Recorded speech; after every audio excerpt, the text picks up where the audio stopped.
বিসমিল্লাহির রহমানির রহিম। আলহামদুলিল্লাহি রাব্বিল আলামিন ওয়াসসালাতু ওয়াসসালামু আলা রাসূলিহিল কারীম ওয়া আলা আলিহি ওয়া সাহবিহি আজমাইন, আম্মা বাদ। বাবুন ফি বায়ানে মা ইউস্তাহাব্বু আও ইউবাহু ফি'লুহু ফিস সালাহ। দর্সের বিষয় হচ্ছে নামাজের মধ্যে মুস্তাহাব কাজগুলি অথবা মুবাহ জায়েজ কাজগুলি সম্পর্কে। প্রথম বস্তু সেটি হচ্ছে সুন্নত অর্থাৎ মুস্তাহাব। সুন্নত কাজগুলি মুস্তাহাব। ইউসান্নু লিল মুসাল্লি রাদ্দুল মারে মিন আমামিহি করিবাম মিনহু। প্রথম বিষয় যেটি মুস্তাহাব বা সুন্নত কাজ তা হচ্ছে যে কোনো নামাজের সামনে দিয়ে, মুসল্লির সামনে দিয়ে কোনো ব্যক্তি যদি অতিক্রম করে তাহলে তাকে বাধা প্রদান করা, তাকে যেতে বাধা দেওয়া, যে আমার সামনে দিয়ে যাবে না, নামাজের অবস্থায় বাধা দেওয়া। এটি একটি হরকত, নড়াচড়া কর্ম, যেটি নামাজের সাধারণত পরিপন্থী। কারণ নামাজের অবস্থায় কোনো নড়াচড়া করা, হরকত করা, এগুলি কি নামাজের পরিপন্থী, কিন্তু নামাজের উদ্দেশ্যে, শরীয়তি উদ্দেশ্যে করা যাবে। তার মধ্যে এটি একটি শরীয়তি উদ্দেশ্যে। একজন মানুষ নামাজের সামনে দিয়ে যাচ্ছে, তার জন্য হাত বাড়ানো যাবে, এই হরকত এমনি তো আর করা যাবে না, কিন্তু এই ক্ষেত্রে করা যাবে। আর এই কাজটি শুধু জায়েজ নয়, বরং কি সুন্নাত, সুন্নাত বলেন অথবা মুস্তাহাব, যা সুন্নাত তাই মুস্তাহাব। তাই বলছেন ইউসান্নু লিল মুসাল্লি, মুসাল্লির জন্য সুন্নত হচ্ছে রাদ্দুল মাররে, অতিক্রমকারীকে বাধা দান করা। রাদ মানে তাকে রদ করা, বাধা প্রদান করা। মিন আমামিহি, তার সামনে দিয়ে যে অতিক্রমকারী তাকে বাধা প্রদান করা। যে ব্যক্তি তার নিকটে আছে, কাছাকাছি, হাত দিয়ে বাধা দিতে পারবে, অর্থাৎ আপনার সেজদার জায়গার মধ্য দিয়ে অতিক্রম করতে আসছে, তাহলে সেখানে আপনার নামাজের জায়গায় দাঁড়িয়ে থেকেই হাতটা বাঁধা ছিল বুকের ওপর, বা রুকুতে ছিলেন, আপনি পট করে হাত বাড়িয়ে দিয়ে তাকে বাধা দিলেন, এটা চলবে। কিন্তু যদি আরো 2, 4, 5 হাত 10 হাত দূর দিয়ে সে অতিক্রম করে, তাহলে নামাজ ছেড়ে কি সামনের দিকে দৌড় দেবেন? না, এটা করবেন না। এই জন্য লেখক বলছেন করিবা মিনহু, যে ব্যক্তি নিকটে আছে, নিকট দিয়ে যাচ্ছে আর হাত দিয়ে আপনি বাধা দিতে পারবেন, দেবেন। যতটা হাত দিয়ে বাধা দিলেন, এর মধ্যে ঢুকতে দিলেন না, তার বাকিটা ইশারা যে দেখো সামনে দিয়ে যাবে না। এটি মুস্তাহাব বা সুন্নাত কেন? কারণ নবী সাল্লাল্লাহু আলাইহি সাল্লামের আদেশ, লিকাউলিন নবী সাল্লাল্লাহু আলাইহি সাল্লাম, কারণ নবী সাল্লাল্লাহু আলাইহি সাল্লাম ইরশাদ করেছেন, ইযা কানা আহাদুকুম ইউসাল্লি, যখন তোমাদের কেউ নামাজ পড়বে, সালাতে থাকবে, ইযা যখন, কানা আহাদুকুম তোমাদের কেউ, ইউসাল্লি নামাজ পড়বে, ফালা ইয়াদাউ আহাদান ইয়ামুরু বাইনা ইয়াদাইহি, যেই ব্যক্তি তার সামনে দিয়ে অতিক্রম করবে তাকে ছাড়বে না, ছেড়ে দেবে না তাকে, মানে বাধা দেবে। ফালা ইয়াদাউ আহাদান, এমন কাউকে ছেড়ে দেবে না। ওয়াদা ইয়াদাউ মানে ছেড়ে দাও, এমন কোন ব্যক্তিকে ছেড়ে দেবে না যে ইয়ামুরু বাইনা ইয়াদাইহি, যে সামনে দিয়ে চলে যাবে, সামনে দিয়ে চলে যাচ্ছে আর আপনি ছেড়ে দিচ্ছেন যে আমি তো নামাজে ব্যস্ত আছি, না, বাধা দেন। ফাইন আবা, যদি অস্বীকার করে, বাধা দিলেন তারপরে না, ও জবরদস্তি যাবে, এরকম কিছু বেয়াদব টাইপের লোক আছে, জাহেল আছে, হয় বেয়াদব না হলে জাহেল, ওর নামাজের এহতেরাম নেই, আর না হলে মূর্খ, জাহেল, জানেই না এই মাসলা। ফাইন আবা, যদি অস্বীকার করে বাধা মানতে, ফাল ইউকাতিলহু, তাহলে তার বিরুদ্ধে যুদ্ধ করবে, শাব্দিক অর্থে যুদ্ধ করবে। কাতাল ইউকাতিল মানে লড়াই করা, তার বিরুদ্ধে লড়াই করবে। কত তাকিদ তাহলে এই মাসলা রয়েছে নবী সাল্লাল্লাহু আলাইহি ওয়াসাল্লামের পক্ষ থেকে। ফাল ইউকাতিলহু, তার বিরুদ্ধে যুদ্ধ করবে। উলামারা বলেছেন যে যুদ্ধ করা মানে মারামারি লাগিয়ে দেবে না, বরং তার মানে ফালিয়াদফাহু বিল কুওয়া, বল প্রয়োগ করে বাধা দেবে। হাত দিয়ে ইশারার বাধা দিয়েছিলেন, থামছে না, এড়িয়ে চলে আসে, আপনার হাতকে সরিয়ে দিবে, হাতকে এমন করে শক্ত করে দেবেন যাতে যেতেই না পারে। এটা হচ্ছে ইয়াদফাহু বিল কুওয়া, বল প্রয়োগ করে বাধা দেন তাকে আপনার জায়গাতে থেকে। কারণ একটি হাদিস আছে, ফাইন্নাহু শাইতান, এ হচ্ছে শয়তান। বাধা দেওয়ার পরেও, ইশারা করার পরেও সে মানলো না, যখন অমান্য করছে, জবরদস্তি যাবে, তার মানে সে শয়তান, ফাইন্নাহু শাইতান। আর শয়তানের বিরুদ্ধে জিহাদের, লড়াইয়ের আদেশ দেওয়া হয়েছে, সুতরাং এই শয়তানের বিরুদ্ধে জিহাদ করো, ঠিক আছে। আর এখানে বলা হয়েছে আরেকটি শব্দ, অর্থ একই, ফাইন্না মাহুল কারিন, তার সাথে তার শয়তান সঙ্গী রয়েছে। কারিন বলা হয় ওই সঙ্গীকে, যেই সঙ্গী মানুষের জন্মের থেকে তার সাথে নিযুক্ত করা হয়। এ সম্পর্কে হাদিস শুনিয়েছি, যারা শুনেছেন মনে আছে যে মানুষের জন্মের সাথে সাথে আল্লাহ রাব্বুল আলামিন তার সাথে একটি কি করেন, জিনকে নিযুক্ত করে দেন, আরেকটি ফেরেশতা নিযুক্ত করেন। ফেরেশতা একে বলা হয়েছে তার ভালো সঙ্গী, সেও সঙ্গী কারিন, কিন্তু ভালো সঙ্গী, সৎসঙ্গী। এ সৎসঙ্গী ফেরেশতা কি করে, তার হেফাজত করে, তার দেখাশোনা করে, সৎ পরামর্শ দেয়, এ হচ্ছে বেতানা সলেহা। আর শয়তান যে সবসময় অসহসা দিতে, কুমন্ত্রণা দিতে থাকে, দুষ্টামির চিন্তা নিয়ে আসতে থাকে, যে কি করলি রে, তোর মতো যৌবনকালে কতকে কি করলো, তুই কি করলি, এত টাকা পয়সা ইনকাম করলি, ঘরে তো একটা ডিশ লাগাইতে পারলি না, কতকে ফিল্ম দেখছে জীবনে, তুই ফিল্ম দেখলি না, ঠিক না, আমরা যারা সার্কাস সিনেমা দেখিনি, আমাদের কাছে ওই কারিন শয়তান মাঝে মাঝে এসে ওয়াসওয়াসা দেয় যে দুনিয়াতে এক একবার করেও তো মানুষ তওবা করে, তুই না সার্কাস কেমন তা জানলি, না সিনেমায় কেমন জানলি, কি করলি? ব্লু ফিল্ম শুধু ব্লু ব্লু শুনে থাকলি, ব্লু না কালো না লাল তাই দেখলি না, ঠিক না? এইভাবে ওই কারিন যে শয়তান আছে ওয়াসওয়াসা দিতে থাকে। নবী সাল্লাল্লাহু আলাইহি ওয়াসাল্লাম কি বলছেন? ফাইন্না মাহুল কারিন, এই যে তোমার সামনে দিয়ে, নামাজের সামনে দিয়ে নাফরমানি করে চলে যাচ্ছে আর বাধাও মানতে চাইছে না, বাধা দিয়ে চলে যেতে চাইছে, তার সাথে এখন তার গায়ে শয়তান সওয়ার আছে, ওই শয়তান যে শয়তান তার জন্মকাল থেকে ওর সাথে নিযুক্ত করা আছে, তার সাথে ওই কারিন, তার বন্ধু আছে শয়তান বন্ধু। এই শয়তান সারা জীবন যেহেতু মানুষকে যার সাথে নিযুক্ত আছে তাকে খারাপ কাজের জন্য কুমন্ত্রণা দিতে থাকে, অশ্বাসা দিতে থাকে, কাল কিয়ামতে ওর ওপরে দোষ চাপাবে। পাপী লোকেরা, গুনাহগার লোকেরা ওই শয়তানের উপর দোষ চাপাবে।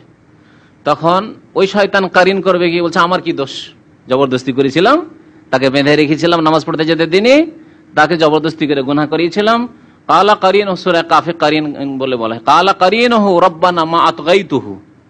কারিন তখন আল্লাহর সামনে নিজের সাফাই পেশ করবে, রব্বানা, হে আল্লাহ, হে রব, মা আতগাইতুহু, ওকে আমি জবরদস্তি গুমরাহ করিনি, ওয়ালাকিন কানা ফি দালালিম বাইদ, সেই তো স্পষ্ট গুমরাহিতে ছিল, নিজেই পাপ করতো, আমি করিয়েছি জবরদস্তি করে, কখনো জবরদস্তি তার হাত পা ধরে বেঁধে করাইনি। কালা কারিনহু রব্বানা মা আতগাইতুহু ওয়ালাকিন কানা ফি দালালিম বাইদ, এই যে কারিন বলা হয়েছে, ওই কারিনের কথা এখানে বলা হয়েছে। এর সাথে ওই কারিন শয়তান এখন কাজ করছে, ওকে এখন আত্ম অহংকারের মধ্যে তুই যেতে দিবি না, আমি যাবো নামাজের সামনে দিয়ে, আমার কাজ আছে, বাধা কেন দিবি তুই, ঠিক আছে? রাওয়াহু মুসলিম, একটু দূর দিয়ে যেতে পারবে না, যাবে না, রাওয়াহু মুসলিম, হাদিসটি মুসলিম শরীফের। তাহলে এই হাদিসের আলোকে মুসল্লির জন্য সুন্নত হচ্ছে, যদি তার সামনে দিয়ে কেউ অতিক্রম করে তাকে কি করতে হবে? বাধা দিতে হবে। এই কাজটি মুবাহ না মুস্তাহাব? সুন্নত বা মুস্তাহাব। লাকিন ইযা কানা আমামাল মুসাল্লি সুতরাহ আই শাইউন মুরতাফিউন মিন জিদারিন আও নাহবিহি ফালা বাসা আন ইউমাররা মিন ওয়ারাইহা। নামাজের সামনে সুন্নত হচ্ছে একটি সূত্রা রাখা। এই আরেকটি মাসলা, নামাজি যখন নামাজ পড়বে তো নামাজের দায়িত্ব হচ্ছে নিজের সামনে কি করা?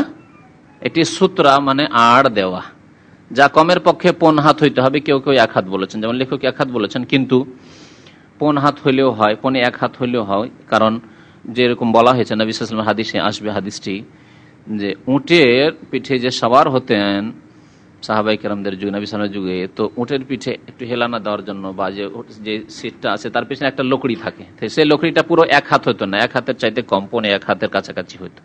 মিসলা মুআখিরাতির রাহল, যে তোমার বসার সিটটা আছে উটের উপরে, তার পিছনের ভাগে যে একটা লকড়ি আছে, কাঠ আছে, ওই কাঠটার সমান হইলেই হবে, আর সেটা সর্বনিম্ন হচ্ছে 1 হাত, এটা সর্বনিম্ন।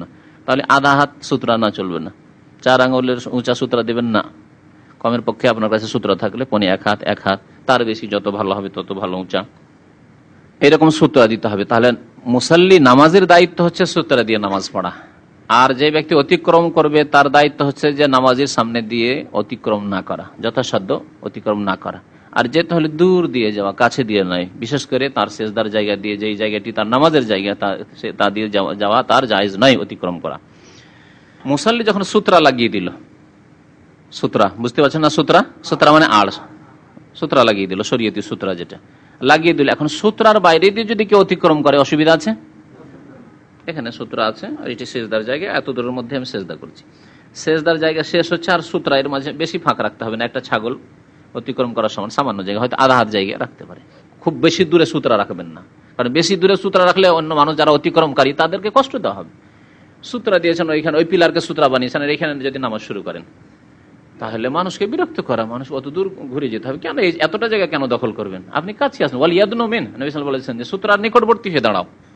সূত্রা দিয়ে দেওয়ার পরে তাহলে সূত্রার বাইরে দিয়ে যদি অতিক্রম করে তো কোনো অসুবিধা নাই। তাই বলছেন লাকিন ইযা কানা আমামাল মুসাল্লি, কিন্তু মুসাল্লি নামাজের সামনে যদি সূত্রা থাকে, সূত্রার ব্যাখ্যা করেছেন এই শাইউন মুরতাফিউন, উঁচা কোনো বস্তু, শাই মানে বস্তু, মুরতাফি উঁচা, মিজদারিন তা দেওয়াল হোক, আও নাহবিহি অথবা স্তম্ভ হোক, খুঁটি হোক, আর কিছু হোক, যে কোনো কিছু হোক না কেন, ফালা বাসা আন ইউমাররা মিন ওয়ারাইহি, তাহলে তার পেছন দিক দিয়ে মানে তারপর যে জায়গাগুলি রয়েছে সেখান দিয়ে যদি অতিক্রম করে তো ফালা বাসা, তাতে কোনো আপত্তি নেই, বাসা মানে কোনো অসুবিধা নেই, আপত্তি নেই।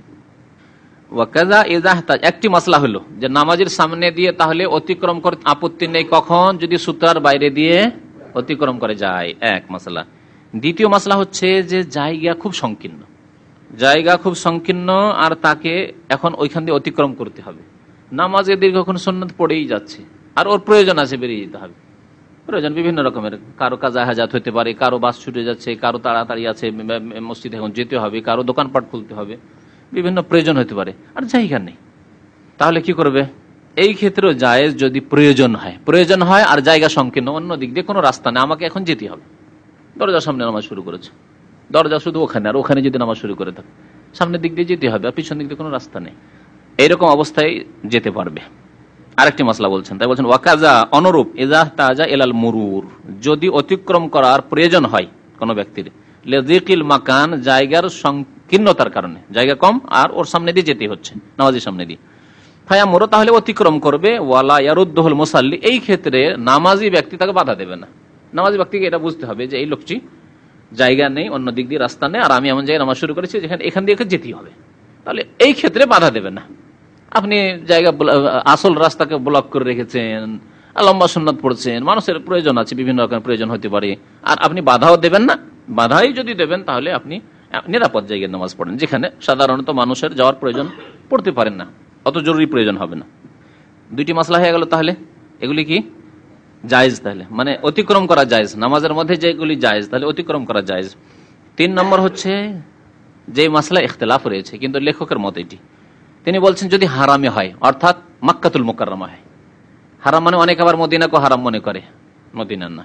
কিছু ফুকাহাদের মত হচ্ছে, তার মধ্যে লেখক একজন, যে মক্কাতুল মুকাররমায় সূত্রা নেই, অর্থাৎ মক্কাতুল মুকাররমা কাবা শরীফের মসজিদে নামাজের সামনে দিয়ে যে কোনো সময় যেতে পারে, একদল ফুকাহায়ে কেরামদের মত। তবে অন্য আরেক দল, বরং অধিকাংশ ওলামাদের, বরং এটি হচ্ছে সহিহ যে না, কাবা শরীফের মসজিদের কোনো এইরকম বৈশিষ্ট্য নেই, তবে সেখানে ভিড়ভাড়ের কারণে যদি মজবুর হয় তাহলে আগের মশলাটির মতো জায়গা নেই, লোকজনকে যেতে হবে, নামাজ চলতেই আছে, উপায় নেই, আপনাকে তওয়াফ থেকে বেরিয়ে যেতেই হবে, অথবা নামাজ লোক পড়তে আছে, আপনাকে এখন বেরিয়ে যেতে হবে, গাড়ি ধরতে বা যে কোনো কাজে আপনার মসজিদ থেকে বেরোতে হবে। যেদিকে যাচ্ছেন শুধু নামাজি আর নামাজি, বিশেষ করে যখন তওয়াফ করে আপনি 7 চক্কর দিয়ে বের হচ্ছেন আর মাকামে ইব্রাহিমের দিকে বেরোবেন, তখন আপনি বের হওয়ার উপায় নেই আপনার নামাজির সামনে না গেলে। এগুলি ক্ষেত্র, এগুলি মক্কাতুল মুকাররমার সাথে খাস না, যেই কোনো জায়গায় এইরকম বড় যদি ইজতেমা থাকে, গ্যাদারিং থাকে, আর ওইখানে এইরকম ভিড়ভাড়, নামাজ চারিদিকে নামাজি আর নামাজি, আর আপনাকে বের হইতে হবে সেই মজলিস থেকে। বড় বড় জলসা হয় আমাদের দেশে, যাতে 2, 4, 5 হাজার, 10 হাজার, 20 হাজার মানুষ থাকে, এখন ওর মধ্যে থেকে আপনাকে বেরিয়ে যেতে হবে। আর নামাজ, সবাই নামাজ পড়ছে, হয়তো নামাজ হচ্ছে, তাহলে কি করবেন? সুন্নাত পড়ছে লোকেরা, যদি ইমামের সাথে নামাজ পড়ে তো আরেক মাসলা, আবার ইমামের সূত্রাই যথেষ্ট, কাতারের মধ্যে দিয়ে যেতে পারবেন। এই মাসলা জানা আছে কিনা? না জানা থাকলে জানা নেন, অনেকে হয়তো জানা নেই। ইমাম সাহেবের সামনে সূত্রা দেওয়া আছে, আর নামাজ পড়ছিলেন আপনি, নামাজ পড়তে পড়তে দেখলেন যে না, আমাকে এখন তো বের হইতে হবে নামাজের অবস্থা, তাই নামাজের কাতারের মধ্যে দিয়ে যাতায়াত করতে পারেন, কোনো অসুবিধা নেই। সূত্রাতুল ইমামে সূত্রাতুল লিমান খালফা, মুহাদ্দিসিন কেরামরা এই অধ্যায় কায়েম করেছেন যে ইমামের সূত্রাই মুক্তাদির জন্য যথেষ্ট। তো ইমামের সামনে যে সূত্র দেওয়া আছে, সুতরাং আর মধ্যখানে প্রত্যেক জনের জন্য, মুক্তাদিদের জন্য কোনো সূত্র আড়ের দরকার নেই। কাতারের মধ্যে দিয়ে এপার থেকে ওপার প্রয়োজন, আপনি এদিকে আছেন, বাথরুম এদিকে আছে, আপনাকে এখন যেতে হবে ওইদিকে, যেতে পারেন কাতারের মধ্যে দিয়ে, এখানে ইমাম আর এই কাতারগুলির মধ্যে দিয়ে, লাইনের মধ্যে দিয়ে যেতে পারবেন। এই মাসলাটি আবার আলাদা। তো লেখক বলতে চাইছেন ওয়াকাজা ইযা কানা ইউসাল্লি ফিল হারাম, অনুরূপ যদি হারামে নামাজ পড়ে, অর্থাৎ মক্কাতুল মুকাররমে নামাজ পড়ে, মসজিদে হারামে, ফালা ইয়ামনাউল মুরুরা বাইনা ইয়াদিহি, তার সামনে দিয়ে কেউ যদি অতিক্রম করে তাকে বাধা দেবে না, তিনি বাধা দিতে নিষেধ করছেন। অর্থাৎ এই ক্ষেত্রে তাহলে মক্কাতুল মুকাররমায় কি নেই? সূত্রা, হারাম শরীফে সূত্রা নেই তার মতে। তিনি একটি দলিল পেশ করেছেন, কি বলছেন? লিআন্নান নবী সাল্লাল্লাহু আলাইহি ওয়াসাল্লাম কানা ইউসাল্লি বিমাক্কাতা, কারণ নবী সাল্লাল্লাহু আলাইহি ওয়াসাল্লাম মক্কায় নামাজ পড়তেন, সেই সময় ওয়ান্নাসু ইয়ামুরুনা বাইনা ইয়াদিহি, আর লোকেরা তার সামনে দিয়ে অতিক্রম করত, ওয়ালাইসা দুনাহুম সূত্রা, আর নবী সাল্লাল্লাহু আলাইহি ওয়াসাল্লামের সামনে বা তাদের মাঝে আর নবীর মাঝে সাল্লাল্লাহু আলাইহি ওয়াসাল্লামের মাঝে কোনো সূত্রা ছিল না। রাওয়াহুল খামসা, হাদিসটি মুসনাদ আহমদে রয়েছে, আবু দাউদ, নাসাই, তিরমিজি, ইবনে মাজাহ, 5টি কিতাবে রয়েছে। দলিল শুনলেন? তাহলে যারা বলছে হারাম শরীফে, কাবা শরীফে সূত্রার দরকার নেই, সূত্রা দেওয়া অসম্ভব, এতগুলি লোকের মধ্যে প্রত্যেকে সূত্রা দিবে, অসম্ভব নয়, অসম্ভব কাজ। সূত্রা দিবেন, সূত্রা দিয়ে আরো বাধা সৃষ্টি করবে, মানুষের তো প্রয়োজন, হ্যাঁ, সবাই আটকে যাবে। তো সূত্রা নবী সাল্লাল্লাহু আলাইহি ওয়াসাল্লাম দেননি, এই জন্য যে সূত্রা ওখানে দেওয়া অসুবিধা, অন্যদের জন্য অসুবিধার কারণ। তারপর এটা শুনে নেন, উনি যে এভাবে দলিলটা পেশ করে হারাম শরীফে জায়েজ করে দিয়েছেন, তার উত্তরটা দেবো। কারণ যারা গবেষক আলেমা তারা বলেছেন না, হারামে হলেও যদি আপনি বাঁচতে পারেন নামাজের সামনে দিয়ে যাওয়া থেকে, তাহলে বাঁচতে হবে। বাঁচতে না পারেন, আপনাকে যেতে হচ্ছে, তখন আপনার জন্য জায়েজ। আর এটি শুধু মক্কার সাথে খাস নয়, মদিনায় হোক, সারা পৃথিবীর যে কোনো জায়গায় হোক, যে কোনো ভিড়ভাড়ের মধ্যে হোক, বড় জামে মসজিদ, আর সুন্নাত লোকেরা পড়তে আছে, সামনের দিকে আপনি মধ্য কাছে, এদিকে গেলেও নামাজের সামনে যেতে হবে, ওইদিকে গেলেও নামাজের সামনে যেতে হবে, আর আপনাকে যেতে হবে মসজিদ থেকে বেরিয়ে। এখন লোকেরা সুন্নাত পড়তে আছে, কি করবেন? বসে থাকলে অনেক সময় মসজিদ খারাপ করে দিতে পারেন আপনি, বসে থাকবেন নাকি? তাহলে বোঝা গেল যে মসজিদ হারামের সাথে মাসলা খাস নাই, যদিও কিছু ওলামারা ফুকাহারা বলেছেন, তার মধ্যে তিনি একজন। তো তিনি কি বলছেন দলিলটি? তো দলিলটি জবাব শোনার জন্য এই মাসলাটি শুনেন যে সূত্রা লাগানোটা কি, ওয়াত্তেখাযু সূত্রাতে সুন্নাতুন, সূত্রা লাগানো কি সুন্নাত ফি হাক্কিল মুনফারিদে, একাকী নামাজের জন্য আর ইমামের জন্য। এর দ্বারা বোঝা গেল যে মুক্তাদিকে প্রত্যেকে নিজের নিজের সূত্রা লাগাতে হবে না, হবে না, প্রয়োজনই নেই, নিষ্প্রয়োজন কাজ। কারণ মুক্তাদির সূত্রা কোনটি? ইমামের যে সূত্রটি, ওটি হচ্ছে মুক্তাদির সূত্রা। তাহলে সূত্রা কাকে লাগাইতে হবে? আড় দিয়ে নামাজ পড়তে হবে, একাকী নামাজিকে, মুনফারিদকে আর ইমামকে। আর এদের ক্ষেত্রে হুকুম কি সূত্রা লাগানোর, আড় রেখে নামাজ পড়া সুন্নাত। নবী করিম সাল্লাল্লাহু আলাইহি ওয়াসাল্লাম মক্কাতুল মুকাররমে নামাজ পড়েছেন আর সূত্রা লাগাননি এই জন্য যে সুন্নত কাজ মাঝে মাঝে নবী সাল্লাল্লাহু আলাইহি ওয়াসাল্লাম ছেড়ে দিতেন। হ্যাঁ, ফরজের মতো না হয়, সুন্নত মাঝে মাঝে নবী সাল্লাল্লাহু আলাইহি ওয়াসাল্লাম ছেড়ে দিতেন, এই ব্যাপারে কোনো দ্বিমত নেই। তাহলে মনে রাখবেন যে দাড়ি রাখা সুন্নত নয়, না হলে মাঝে মাঝে নবী সাল্লাল্লাহু আলাইহি ওয়াসাল্লাম ছেড়ে নিতেন। বুঝতে পেরেছেন মাসলা? এবার এই ফতোয়া খবরদার দিবেন না, আর যারা দিবে তারা গোমরা করছে। মনে রাখবেন যে দাড়ি সুন্নাত, দাড়ি সুন্নাত, দাড়ি ওয়াজিব। নবী সাল্লাল্লাহু আলাইহি সাল্লাম সুন্নত কাজ অনেক সময় ছেড়েছেন, কারণ যাতে করে লোকেরা ওয়াজিব না মনে করে এবং উম্মতের জন্য সহজ করার জন্য। কখনো আপনি ছাড়তে বাধ্য হলে ছাড়বেন। তো হাদিসে আছে যে নবী সাল্লাল্লাহু আলাইহি সাল্লাম বিনা সূত্রায় মক্কায় নামাজ পড়েছেন, কিন্তু এই কথা তো বলেননি যে মক্কায় তোমরা সূত্রা লাগায় না। সূত্রার হুকুম হচ্ছে আম হুকুম সব জায়গায়। আর মানুষের ওজরের কারণে, অসুবিধার কারণে নামাজের সামনে দিয়ে যাওয়ার হুকুম, এটি হচ্ছে আম, মক্কাতে হোক আর অন্য জায়গায় হোক। সুতরাং হারামের বৈশিষ্ট্য, মক্কাতুল মুকাররমার বৈশিষ্ট্য, কাবা শরীফের বৈশিষ্ট্য যে মসজিদে হারামে নামাজের সূত্রা লাগে না বা সামনে দিয়ে আপনি অতিক্রম করেন না, যথাসাধ্য বাঁচার চেষ্টা করবেন। কিন্তু যদি রাস্তা না পান অন্য জায়গায় যেমন, তেমনই হচ্ছে মসজিদে হারামের হুকুম। ওয়াত্তেখাযু সূত্রাতে সুন্নাতুন ফি হাক্কিল মুনফারিদি ওয়াল ইমাম, সূত্রা লাগানো ইমাম এবং একাকী নামাজের জন্য সুন্নাত। কি জন্য সুন্নাত? নবী সাল্লাল্লাহু আলাইহি ওয়াসাল্লামের আদেশ, যখন নবী সাল্লাল্লাহু আলাইহি ওয়াসাল্লাম আদেশ করেছেন তখন সুন্নাত। ইযা সাল্লা আহাদুকুম, তোমাদের কেউ যখন নামাজ পড়ে, ফালিয়ুসাল্লি ইলা সূত্রা, সূত্রা রেখে নামাজ পড়বে, ওয়াল ইয়াদনু মিনহা, এবং তার নিকটবর্তী হবে। তাহলে কাছাকাছি হতে পারে, সূত্রাকে দূরে রাখবেন না। রাওয়াহু আবু দাউদ। মসজিদে অনেকে সুন্নাত পড়েন, মনে করছেন, মনে মনে নিয়ত করলেন যে আমার ওই যে দেয়ালটা আছে সামনের দিকে, না কি বলার দিকে, এটা ওইটা হচ্ছে সূত্রা, আর নামাজ পড়ছেন পিছনের কাতারে, সুন্নাত। যদি নিয়ত করেন যে আমার সূত্রা, ওইটা চলবে না, এটা সুন্নাতের খেলাফ। সুন্নাত হচ্ছে ওয়াল ইয়াদনু মিনহা, তার নিকটে এসে, সামনের দিকে কাতারে জায়গায় যখন খালি আছে আপনি সুন্নাত পড়ছেন, পিছনে না পড়ে সামনের দিকে কাছে চলে আসেন, হয় দেয়ালের কাছে কাছে চলে আসেন প্রথম কাতারে, অথবা মধ্যখানে যে পিলারগুলি আছে পিলারের কাছে কাছে চলে আসেন, আর নিয়ত করেন যে আমার এই যে পিলারটি আছে এটি আমার সূত্রা, হয়ে গেল সূত্রা। রাওয়াহু আবু দাউদ, আবু দাউদের হাদিস, ইবনে মাজার হাদিস, সাহাবী আবু সাঈদ খুদরি রাদিয়াল্লাহু তাআলা আনহু বর্ণনা মিন হাদিস আবি সাঈদ। ওয়া আম্মাল মামুম, মুক্তাদির হুকুম কি? বলছেন ফাসুতরাতুহু, সূত্রাতু ইমামিহি, তার সূত্রা ইমামের সূত্রাই, ইমামের সূত্রাই হচ্ছে তার সূত্রা। ওয়া লাইসা ইত্তিখাযু সূত্রাতি বিওয়াজিবিন, বলছেন সূত্রা লাগানো আড় রেখে নামাজ পড়া এটি ওয়াজিব নয়, ফরজ নয়, ওয়াজিব ফরজ নয়।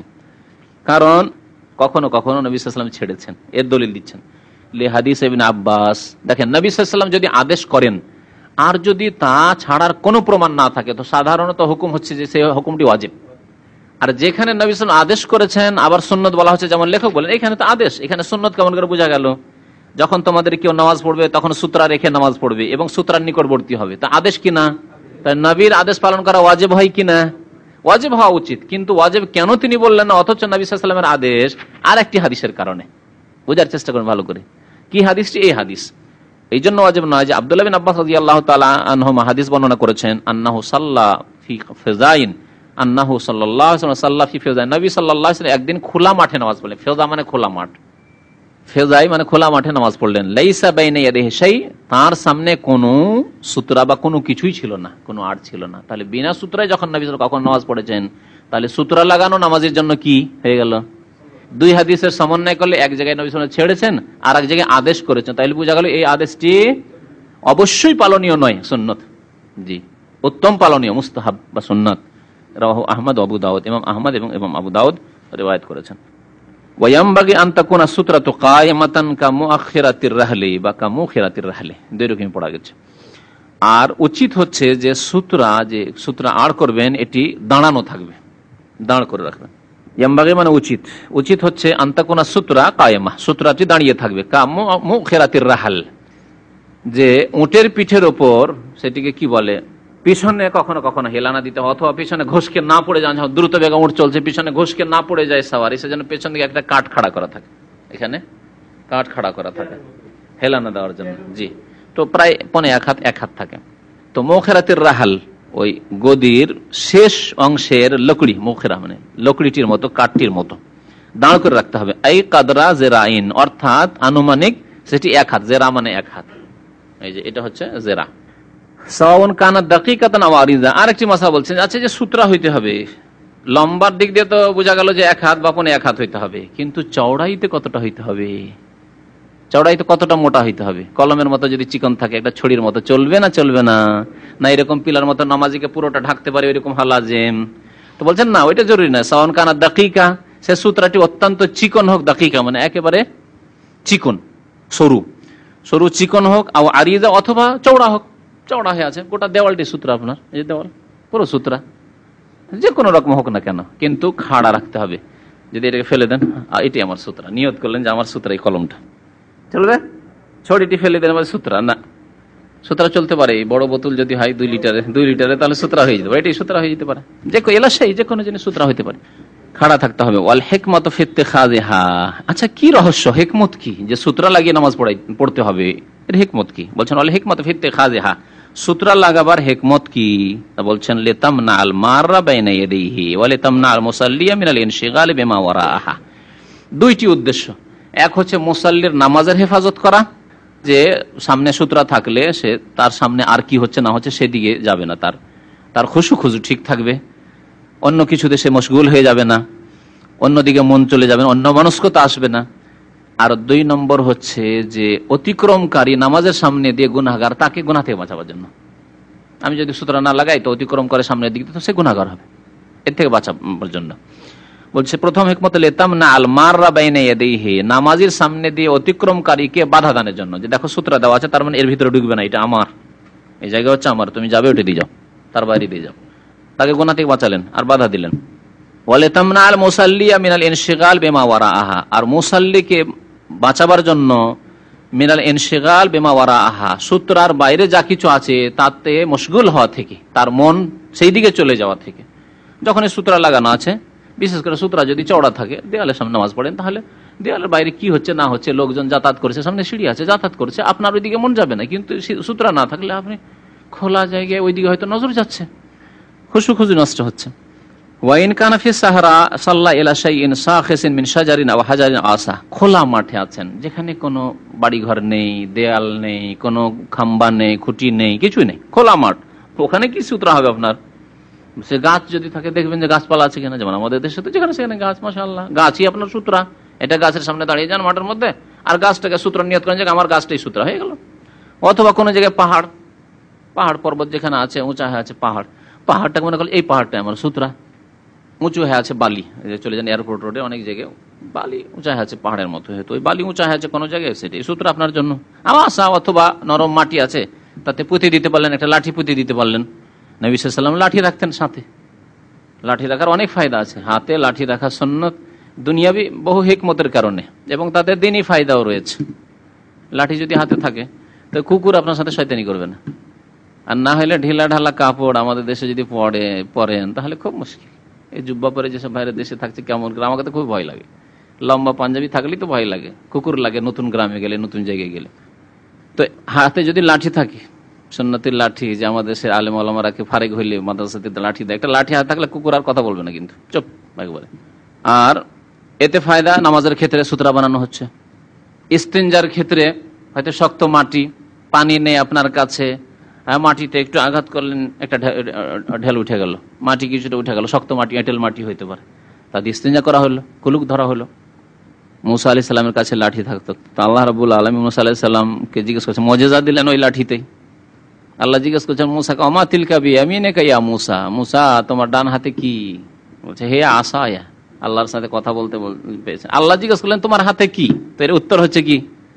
লাঠি। যথেষ্ট, এতটাই। যারা অলংকার বিদ্যা সম্পর্কে আলোচনা করেছেন, বালাগাত সম্পর্কে, তারা লিখেছেন যে আল্লাহ মুসাকে জিজ্ঞেস করলেন ওমা তিলকা বিয়ামিনিকা ইয়া মুসা, মুসা তোমার ডান হাতে কি? এর জবাব হচ্ছে যে আল্লাহ, এটি তো লাঠি। যে বলে যথেষ্ট ছিল। তিনি যেই সুযোগ পেয়েছেন আল্লাহর সাথে কথা বলার, কথা বন্ধ না। হে আসায়া আতাওয়াক্কাউ আলাইহা ওয়া আহুশু বিহা আলা গানামি ওয়া লিয়া ফিহা মাআরিব উখরা। একেবারে এত কথা বলেছেন। যেমন একজন মাহবুব, হাবিবের সাথে যদি সাক্ষাৎ হয়, হাবিবের মাহবুবের সাথে, মানে প্রিয় ব্যক্তি একজন কাউকে ভালোবাসে, আর যাকে ভালোবাসে তার সাথে যদি সাক্ষাৎ হয়, কথা বলার সুযোগ পায়, তো যে সুযোগ পায় সেই সুযোগকে হাত ছাড়া করে নাও। এই সুযোগ পেয়েছে কথা বলার, এই সুযোগের সুযোগ, কথা বলেই নি কিছু। তো মুসা আলাইহিস সালাম দেখলেন আল্লাহর সাথে, আল্লাহ মাহবুব, আল্লাহকে সবচেয়ে বেশি ভালোবাসতে হবে, যেমন তার রাসূলকে ভালোবাসতে হবে। তো ইয়াকুন আল্লাহ ওয়া রাসূল আহাব্বা ইলাইহি মিম্মা সিওয়াহুমা, সারা পৃথিবীর সবকিছু চাইতে সবচেয়ে বেশি ভালোবাসতে হবে কাকে? আল্লাহকে এবং রাসূলকে। তাহলেই ওয়াজাদা বিহিন্না হালাওয়াতাল ঈমান, ঈমানের স্বাদ পাবে। মুমিন ঈমানের স্বাদ কখন পাবে? নবী সাল্লাল্লাহু আলাইহি ওয়াসাল্লাম বলেছেন তিনটি, তার মধ্যে এটি হচ্ছে সবচাইতে বেশি ভালোবাসতে হবে আল্লাহকে, সবচাইতে বেশি ভালোবাসতে হবে রাসূলুল্লাহ সাল্লাল্লাহু আলাইহি ওয়াসাল্লামকে। তো মুসা আলাইহিস সালাম তার সম্পর্কে কি বলতে পারেন? কত আল্লাহকে ভালোবাসতেন। সুযোগ পেয়েছে আল্লাহর সাথে কথা বলার। কি এই সুযোগ পায়? কালিমুল্লাহ। এই যেমনই সুযোগ পাওয়া যায়, আল্লাহ তো জিজ্ঞেস করেছেন, হে আসায় আল্লাহ, আমার লাঠি আতাওয়াক্কাউ আলাইহা, যখন আমি ক্লান্ত হয়ে যাই নামাজ পড়তে পড়তে, তখন ভর দিয়ে নামাজ পড়ি, আতাওয়াক্কাউ আলাইহা, তাতে হেলা না দিই। ও আহুশু বিহা আলা গানামি, তিনি ছাগল চড়াতেন। 10 বছর ধরে তো মোহরানায় শুধু ছাগল চড়িয়েছেন, তাই না? সোহাইব আলাইহিস সালামের মেয়েকে বিয়ে করার জন্য। ফাইন আতমামতা আশারান ফামিন ইনদিক, 8 বছর কমপক্ষে, আর যদি 10 বছর পুরিয়ে দাও তাহলে আরো ভালো। তো ঠিক আছে, আমি 10 বছরই করবো, অসুবিধা নেই। তো 10 বছরের মোহরানা, আর আজকাল লাখ 2 লাখ টাকা মোহর হলে আজকাল আপনারা অনেকে যুবকরা অভিযোগ করে, কি করব, দেশে গিয়ে বিয়ে করতে চাইলে লাখ 1.5 লাখ টাকা চাই, সস্তায় তো পাই না। 10 বছরের ইনকাম চিন্তা করেন তো। আপনারা যদি সৌদি আরবে 10 বছর ইনকাম করবেন, সব টাকা দিতে হবে। আপনার শ্বশুর সাহেব যদি বলে যেখানে পেগাম দিচ্ছেন দেবেন, কত লোভের রে, কত লোভ। 10 বছরের ইনকাম আমার নেবে। আর সোহাইব আলাইহিস সালাম 10 বছরের ইনকাম নিয়েছেন মুসা আলাইহিস সালামের কাছে। ইন্নী উরিদু আন উনকিহা ইহদাবনাতাইয়া হাতাইন, এই 2 মেয়ে আছে, তার মধ্যে একটি আমি তোমাকে দেব। আলা আনতা আজরানি সামানিয়া হিজাজ, শর্ত হচ্ছে যে 8 বছর আমার কাছে চাকর থাকতে হবে, কাজ করে দিতে হবে আমার বাড়ির। ফাইন আতমামতা আশারান, আর 10 বছর করে দাও, তাহলে তোমার মর্জি। ফামিন ইনদিক ওমা উরিদু আন আশুক্কা আলাইক। কি বলছিলাম? যে মুসা আলাইহিস সালাম বলছেন যে আমি এর দ্বারা বকরি ছাগলকে গাছ থেকে পাতা পেড়ে দিতে হয়, মারি লাঠি দিয়ে গাছের ডালে, তখন পাতা পড়ে। আহুশু বিহা আলা গানামি ওয়া লিয়া ফিহা মাআরিব উখরা, আর বহু কাজে লাগে আল্লাহ, এই লাঠি আমার বহু কাজে লাগে। বহু কাজের মধ্যে ইস্তেঞ্জা করার ক্ষেত্রে লাগে, নামাজের সূত্রা বানাবার ক্ষেত্রে লাগে, দুশ্মন শত্রু হাতে একটা লাঠি থাকলে সবসময় সাবধান হয়ে কাছে ঘনিয়ে আসবে, যতই সে মানে সাহস, কিন্তু দেখে যে না, হাতে একটা লাঠি আছে রে, কিনা কি করে চোখেই যদি ঢুকিয়ে দেয় তাহলে কি হবে? ঠিক না? ফাইনলাম ইউমকিন গারজুল আসাফিল আরজ, আপনার কাছে লাঠি আছে কিন্তু লাঠি মাটিতে পুঁততে পারছেন না। গারাজা মানে পোতা, মাটিতে গাড়া বা পোতা। ফাইনলাম ইউমকিন গারজুল আসা, লাঠি পোতা যদি সম্ভবপর না হয়, ফিল আরজে, জমিনে। কোন জমিনে? শক্ত জমিনে। ওয়াজাআহু বাইনা ইয়াদিহি আরদান, লেখক বলছেন তাহলে লাঠিটাকে লম্বা করে চওড়াতে রেখেই দিবেন। কি করবেন? আপনারা তো যতটা পারবেন তত রেনা করবেন, যখন উপায় নেই তো সামনে রেখে দেন আপনি। এই ফতোয়াটি ইজতিহাদি ফতোয়া, কারণ এই মর্মে লাইন টানার একটা হাদিস আছে জয়ীফ। যদি তুমি সূত্র না পাও তাহলে সামনে কি করো, একটা দাগ টেনে দাও। এই হাদিস জয়ীফ, সহিহ হাদিস নয়। সুতরাং জয়ীফ হাদিস দিয়ে কোনো মাসলা ইস্তেমাদ করা যায় না। তবে এই মশলাটি কি বলবো, যে লাঠি আপনি গাড়তে পারছেন না, পুঁততে পারছেন না, তো লাঠিটি ফেলে দেন, এটি ইজতিহাদি মাসলা। উলামায়ে কেরামরা এই সব ক্ষেত্রে, যে ক্ষেত্রে দলিল নেই হয়তো, অনেক সময় ইজতিহাদি ফতোয়া দিয়েছেন। ওয়াইদাল তাবাসাতিল কিরাআতু আলাল ইমামি ফালিল মামুম আন ইউসমিআহুল কিরাআতাস সাহিহাতা। এখন সূত্রার মাসলা শেষ। আরেকটি মুস্তাহাব কাজ বলছেন, ইমাম কিরাত করছে, তিলাওয়াত করছে, তিলাওয়াত করতে করতে যদি ভুলে যায় অথবা ভুল হয়ে যায়, ভুলে গেল অথবা গ্যাপ দিয়ে দিল, কিছু কালেমা কিছু অংশ আয়াতের ছেড়ে দিল, দিয়ে সামনে বেড়ে চলে গেল, এরকম যদি হয় তাহলে মুক্তাদিদের জন্য কি করা উচিত? বলছেন ফালিল মামুম আন ইউসমিআহুল কিরাআতাস সাহিহাতা, তাকে সঠিক কিরাতটি শুনিয়ে দেবে। তাহলে নামাজের অবস্থায় উচ্চস্বরে মুক্তাদির কিরাত তেলাওয়াত করা সুন্নতের খেলাফ, ঠিক কিনা? সুন্নতের খেলাফ মানে জায়েজ নাই। কিন্তু যদি ইমাম সাহেব ভুল করে, তার ভুল সংশোধনের জন্য আয়াতটা বা আয়াতের অংশ বিশেষ পড়ে দিতে পারে। তাই বলছে ওয়াইজাল তাবাসাতিল কিরাআতু আলাল ইমাম, ইমামের ওপর তেলাওয়াত করতে গিয়ে যদি তেলাওয়াত গড়বড় হয়ে যায়, ইলতিবাসা মানে গড়বড় হয়ে যাওয়া, এক আয়াত অন্য আয়াতে ঢুকে যাওয়া, ইলতিবাস। ফালিল মামুমে, তাহলে মুক্তাদি, মামুম মানে মুক্তাদি, ইমাম মানে ইমাম, আর ইমামের যে অনুসরণকারী সে হচ্ছে মামুম। মুক্তাদির জন্য জায়েজ বা মুস্তাহাব, লিল মামুম শুধু লিখেছেন, এখানে মুস্তাহাব না জায়েজ তিনি লিখেননি, কিন্তু এটি মুস্তাহাব, ওয়াজিব নয়। অনেক মুক্তাদিরা মনে করে, আমাদের দেশের মুক্তাদিরা এখানেও দেখা যায়, ইমামের একটু ভুল হয়ে গেছে, ওর আর পাছা ছাড়ছে না, ধৈর্য বসেছে ওকে, আরে চলে গেছে, হয়তো পার হয়ে চলে গেছে, একা টান দিয়ে পড়ে নিয়েছে, না ওকে একবারে জবরদস্ত করে টেনে নিয়ে এসে আবার ঢুকাইবে ওখানে, আরো ঝামেলায় পড়তে পারে সে।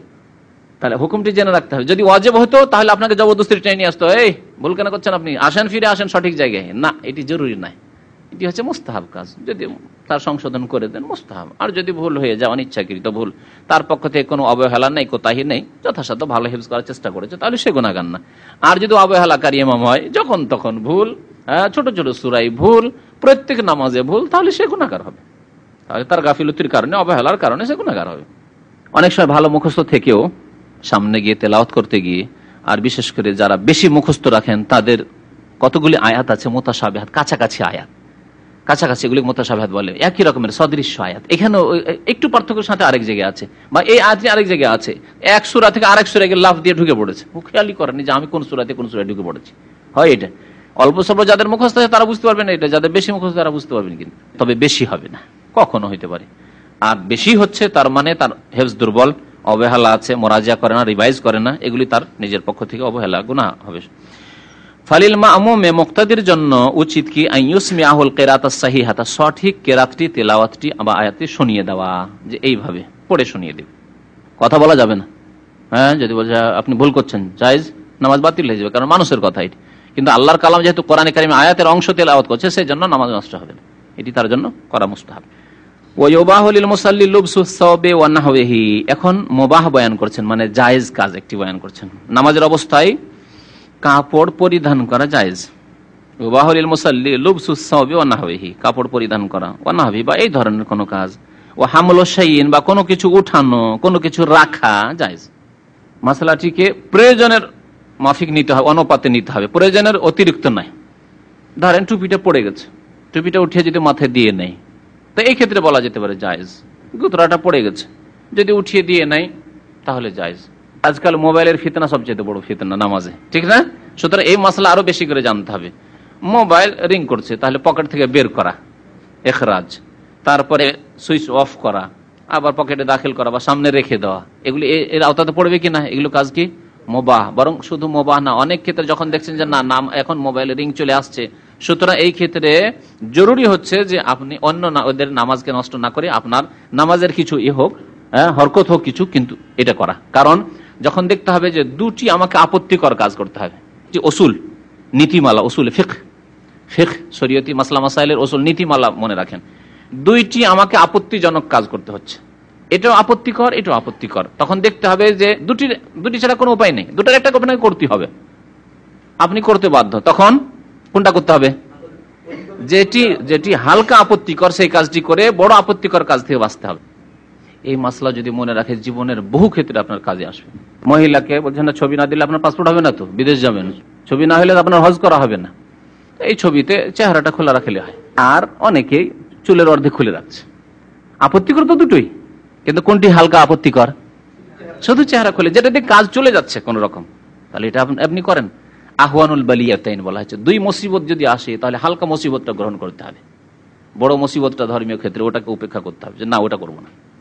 কিন্তু এখন এখানে কাপড় পরা যাবে মানে যদি এরকম বুঝে যে একটা লোক গেঞ্জি পরে নামাজ শুরু করে দিয়েছে, তারপর ভাবলো যে গেঞ্জি পরে শুধু নামাজটা শুরু করে দিলাম, জুব্বাটা তো এখানে রাখা আছে, আবার জুব্বাটা নিয়ে পড়ছে না, কারণ তোমার জন্য গেঞ্জি পরে নামাজ পড়াই যথেষ্ট। যদিও ঢিলা ঢালা পোশাক আর ফুল পোশাক পরে নামাজ পড়া উত্তম, কিন্তু এটা নামাজের প্রথমে আগেই করতে হতো, নামাজ শুরু করার আগে। আর নামাজের মধ্যে তোমার জন্য একটা গেঞ্জি, হাফ হাতা গেঞ্জি আছে, কাঁধ ঢেকে আছে, আর এদিকে সতর লজ্জা স্থান হাঁটু পর্যন্ত ঢেকে আছে, এটাই যথেষ্ট। নিচে পায়জামা আছে শুধু, যথেষ্ট, পায়জামা হাঁটু ঢেকে যাচ্ছে যথেষ্ট, নাভি ঢেকে যাচ্ছে, আর এদিকে কাঁধ ঢেকে যাচ্ছে যথেষ্ট আপনার জন্য। ও হামলু শাইইন, কোনো কিছু ওঠানোর মধ্যে ছেলে মেয়েরা, ওখান থেকে দলিল নেওয়া হয়েছে। নবী করিম সাল্লাল্লাহু আলাইহি সাল্লাম তার নাতনি, তার নাম কি ছিল? উমামা, যায়েনাব রাদিয়াল্লাহু তাআলা আনহার বড় মেয়ের মেয়ে উমামা চলে এসেছে নামাজের সময়। নবী সাল্লাল্লাহু আলাইহি ওয়াসাল্লাম যখন দাঁড়িয়ে কেরাত করছেন তখন কোলে নিয়ে, যখন কেরাত হয়ে গেল রুকু সিজদা যখন যেতেন তখন রেখে দিতেন, আবার যখন সিজদা থেকে উঠলেন তখন আবার কোলে নিয়ে নিলেন, কোলে নিয়ে কেরাত করলেন, সূরা ফাতিহা পড়লেন, অন্য সূরা পড়লেন। নবী সাল্লাল্লাহু আলাইহি ওয়াসাল্লাম লম্বা নামাজ পড়তেন। তারপর আবার যখন রুকু যেতেন রেখে দিন, ফাইজা রাকা ওয়াজা ফাইজা সাজাদা রাজা ওয়াইজা কামা হামালাহা, উঠিয়ে নিতেন। আমরা যদি কেউ নামাজ পড়ি তাহলে আজকালকার মুসলমান কেমন নামাজ, দেখো দেখো খেলা করছে, বাচ্চা নিয়ে খেলা করছে না, এই বাচ্চা গোটা মসজিদ ডিস্টার্ব করে দিবে, এই দিক থেকে ওই দিকে দৌড় ছোটাছুটি আর চা চু করে চিৎকার এমন করছে, গোটা মসজিদের মুসাল্লিদের নামাজ খারাপ করে দিল। ওর চাইতে ভালো আপনি কোলে নিয়ে নামাজ পড়ছেন আপনার ছেলে মেয়েকে, প্রথম কথা নিয়ে আসেন আপনার বাড়িতে, আপনার ওয়াইফ আছে, দেখাশোনার লোক আছে, দেখাশোনা করুক। কিন্তু অনেক সময় হতে পারে যে বাড়িতে কেউ একটা ছোট ছেলেকে যদি আমি বাড়িতে রেখে আসি তো মরে যেতে পারে কান্নাকাটি করতে করতে আপনার নামাজ পড়তে পড়তে, হারাম আপনার জন্য। এইরকম অবস্থা, এইরকম অবস্থায় আপনার সামনে দুটো রাস্তা, এখন মসজিদের সাথে করে নিয়ে আসেন, যদি দেখেন যেন ছেলে মদ্যপ ছেলে, ওকে যদি কোলে নিয়ে থাকে তো এইরকম ডিস্টার্ব করবে না, তাহলে কোলে নিয়ে নামাজ পড়েন, রাখেন আর উঠেন আর আবার কোলে নেন। আর যদি দেখেন যে না খুব বেয়াদব ছেলে, একে যদি মসজিদে নিয়ে যায় তো কোলে নিলেও এ চিৎকার করবে, তাহলে আপনি নামাজে জামাতে আসেন না, জামাত ছেড়ে দেন দিয়ে বাড়িতে নামাজ পড়েন। মশলাগুলি জানতে হবে আপনাকে। ওয়াইফেরা ডিউটি করছে, বিশেষ করে পশ্চিমা দেশে আজকাল তো মহিলাদেরকে চাকরি করার একটা মন মানসিকতা এক শ্রেণী মুসলিমদের তৈরি হয়েছে।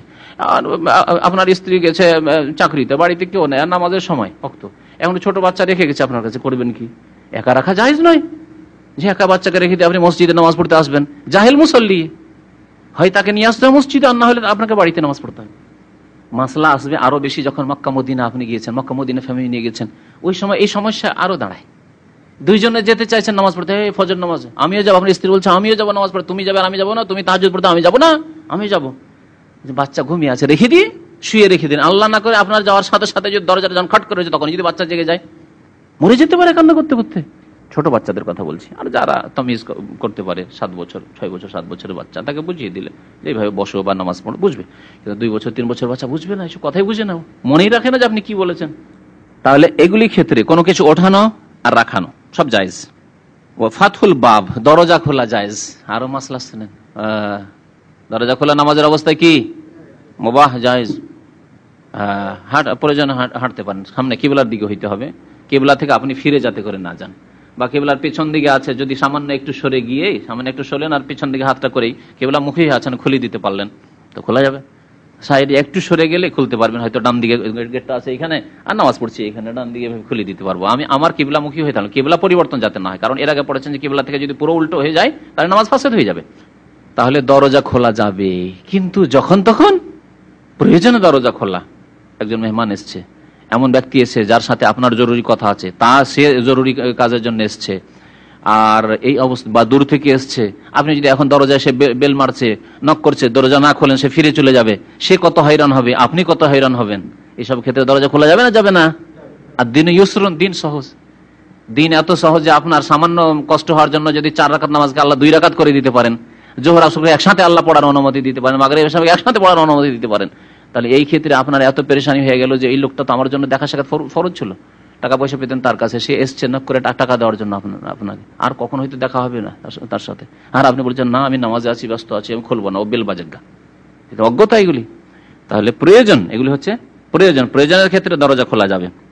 ওয়ালাহু কাতলু হাইয়াতিন ওয়া আকরাবিন, এইরকমই নামাজের অবস্থায় সাপ হত্যা করা যাবে, ওয়া আকরাবিন বিচ্ছু হত্যা করা যাবে, এইরকমই কষ্টদায়ক যে কোনো জীবজন্তু, কষ্টদায়ক যা আপনাকে কষ্ট দিতে পারে বা আপনার আশেপাশে কোনো লোককে কষ্ট দিতে পারে, অথবা আপনার ছেলে মেয়েরা রয়েছে তাদেরকে কষ্ট দিতে পারে, এরকম কিছু। লিআন্নাহু সাল্লাল্লাহু আলাইহি ওয়াসাল্লাম আমারা বিকাতলিল আসওয়াদাইন ফিস সালাতে, কারণ নবী করিম সাল্লাল্লাহু আলাইহি ওয়াসাল্লাম নামাজের মধ্যে 2টি কালো পশুকে বা কালো জীবকে হত্যা করতে আদেশ প্রদান করেছেন। তা হচ্ছে, একটি হচ্ছে আল হাইয়াতু ওয়াল আকরাবু, সাপ, আর একটি হচ্ছে বিচ্ছু। রাওয়াহু আবু দাউদ।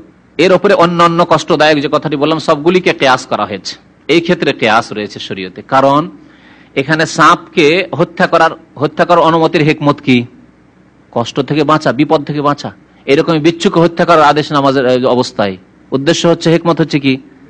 বিপদ থেকে বাঁচা। ওই রকমই যদি কুকুর, এমন কুকুর হয় যে কুকুর যাকে তাকে কামড় দেয়, আর কুকুর আপনার ঘরে ঢুকে গেছে আর বাচ্চারা আশেপাশে খেলা করছে, ওই অবস্থায় যদি আপনি নামাজ পড়তে থাকেন, সিজদায় পড়ে দোয়া করতে থাকেন, বাচ্চাদেরকে যদি কামড় দেয়, এটা কষ্টের কারণ নয়? অবশ্যই। রাওয়াহু আবু দাউদ ওয়া তিরমিজি ওয়া সাহাহু, হাদিসটি আবু দাউদ রয়েছে, তিরমিজিতে, এবং ইমাম তিরমিজি হাদিসটিকে সহিহ বলেছেন। লাকিন লা ইয়ামবাগি লাহু আন ইউকসিরা মিনাল আফআলিল মুবাহাতি ফিস সালাত ইল্লা লিদারুরাহ, যে কথাটি বলছিলাম সেই কথা বলছেন। তবে উচিত নয় যে জায়েজ কাজগুলি নামাজে অধিক পরিমাণে করবে, এটি উচিত নয়। যে জায়েজ সেই জন্য আপনি, যেমন কাপড় পরা জায়েজ, মানে আপনি যখন তখন আপনি ডেলি টুপি আপনি উঠাচ্ছেন আর পরছেন, হ্যাঁ, ডেলি আপনি গুতরা নামাচ্ছেন আর উঠাচ্ছেন আর সোজা করছেন না, বিশেষ প্রয়োজনে। ডেলি ডেলি আপনি ছেলেকে কোলে নিয়ে আসছেন আর কোলে করে ডেলি ডেলি নামাজ পড়ছেন, কখনো কখনো নবী সাল্লাল্লাহু আলাইহি ওয়াসাল্লাম একবার করেছেন। তবে যদি বাধ্য হয়, জরুরত বাধ্য না হলে এগুলি কাজ, জায়েজ কাজগুলি নামাজের মধ্যে করবে না, যথাসাধ্য বর্জন করে। ফাইন আকসারা মিনহা, বেশি বেশি যদি করে, মিন গায়রি, বিনা প্রয়োজনে বিনা জরুরিতে, কানাত মোতাওয়ালি, আর তার যদি একটা না হয়, নামাজের মধ্যে যে কাজকর্মগুলি করছেন সেগুলি একটা না, পরপর করেই যাচ্ছেন আপনি, বেশি যদি হয় আবতালাতিস সালাত, নামাজ বাতিল করে দেবে, এতে নামাজ বাতিল করে দেবে। লিআন্না যালিকা মিম্মা ইউনাফিস সালাত ওয়া ইশগুল আনহা, কারণ এগুলি হচ্ছে নামাজের পরিপন্থী এবং নামাজ থেকে মশগুলকারী। বারবার যদি লেবাস পোশাক এই নিয়ে ব্যস্ত থাকেন, বারবার চুলকাতে থাকেন, একবার চুলকানো যাবে, দুইবার যাবে, বা গ্যাপ দিয়ে দিয়ে যাবে, বেশি চুলকানি, কারো চুলকানি পাচড়া থাকতে পারে, কিন্তু যদি চুলকেই চলে যায় খালি, তাহলে একটা না হয়ে গেল, তাইতে নামাজ ফাসিদ হয়ে যাওয়ার ভয় আছে।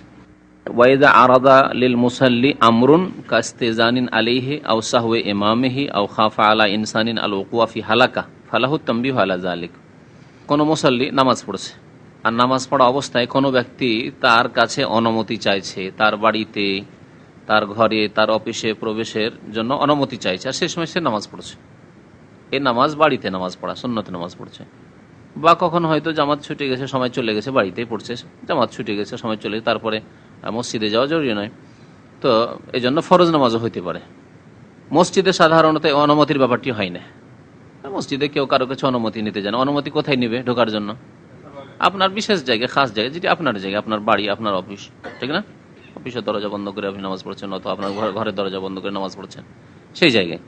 তো এখানে বলছেন একটি বিষয় যে আপনার কাছে অনুমতি চাইছে কোনো ব্যক্তি, আর আপনি নামাজের অবস্থায় রয়েছেন, মুসাল্লি, আপনি নামাজ পড়ছেন, অথবা আপনি নামাজ পড়ছেন ইমামের পেছনে, আর ইমামের ভুল হয়ে গেছে, সহ হয়ে গেছে, সে তেলাওয়াত করতে গিয়ে ভুল করুক, অথবা রুকু সিজদার ক্ষেত্রে ভুল করুক, অথবা তাশাহুদ বসতে হবে বসলো না, বসতে হবে না বসে গেল, যে কোনো রকমের ভুল হোক না কেন, ইমামের সহ ভ্রম হয়েছে, আরেকটি মাসলা। অথবা কোনো ব্যক্তিকে দেখছে যে লোকটি ক্ষতি হবে বা ধ্বংস হয়ে যাবে, যদি আমি এই সময় একে সতর্ক না করি, সাবধান না করি, তো লোকটি কি হবে? ক্ষতিগ্রস্ত হবে বা ধ্বংস হয়ে যাবে, মারা যাবে।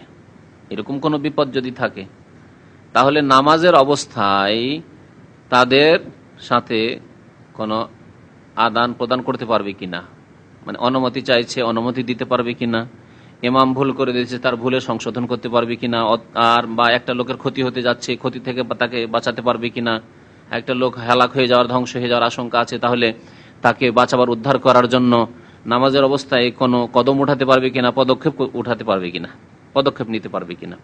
লেখক বলছেন ফালাহু তানবিহু আলা যালিকা, এই ক্ষেত্রে সতর্ক করতে পারবে, সতর্ক করতে পারবে। তানবিহ মানে জ্ঞাত করা, তানবিহ মানে সতর্ক করা, জ্ঞাত করতে পারবে। যদি অনুমতি চায় তাহলে জ্ঞাত করতে পারবে যে আমি নামাজে ব্যস্ত আছি। কি ইঙ্গিত, কেমন করে জ্ঞাত করবে তা পরে বলছি। জানাতে পারবে যে হ্যাঁ, অনুমতি জানাবার ব্যবস্থা থাকে তো ঠিক আছে, না হলে কমপক্ষে এতটুকু জানাতে পারবে যে আমি নামাজে আছি, নামাজের অবস্থায় আছি। এইরকমই আর একটি মাসলা হচ্ছে টেলিফোন। আপনার বাড়িতে, আপনার রুমে আপনি একাই আছেন, আর টেলিফোন ধরার মতো কেউ নেই, আর বারবার রিং হয়ে চলে যাচ্ছে, রিং হয়ে চলে যাচ্ছে, কি করা যেতে পারে?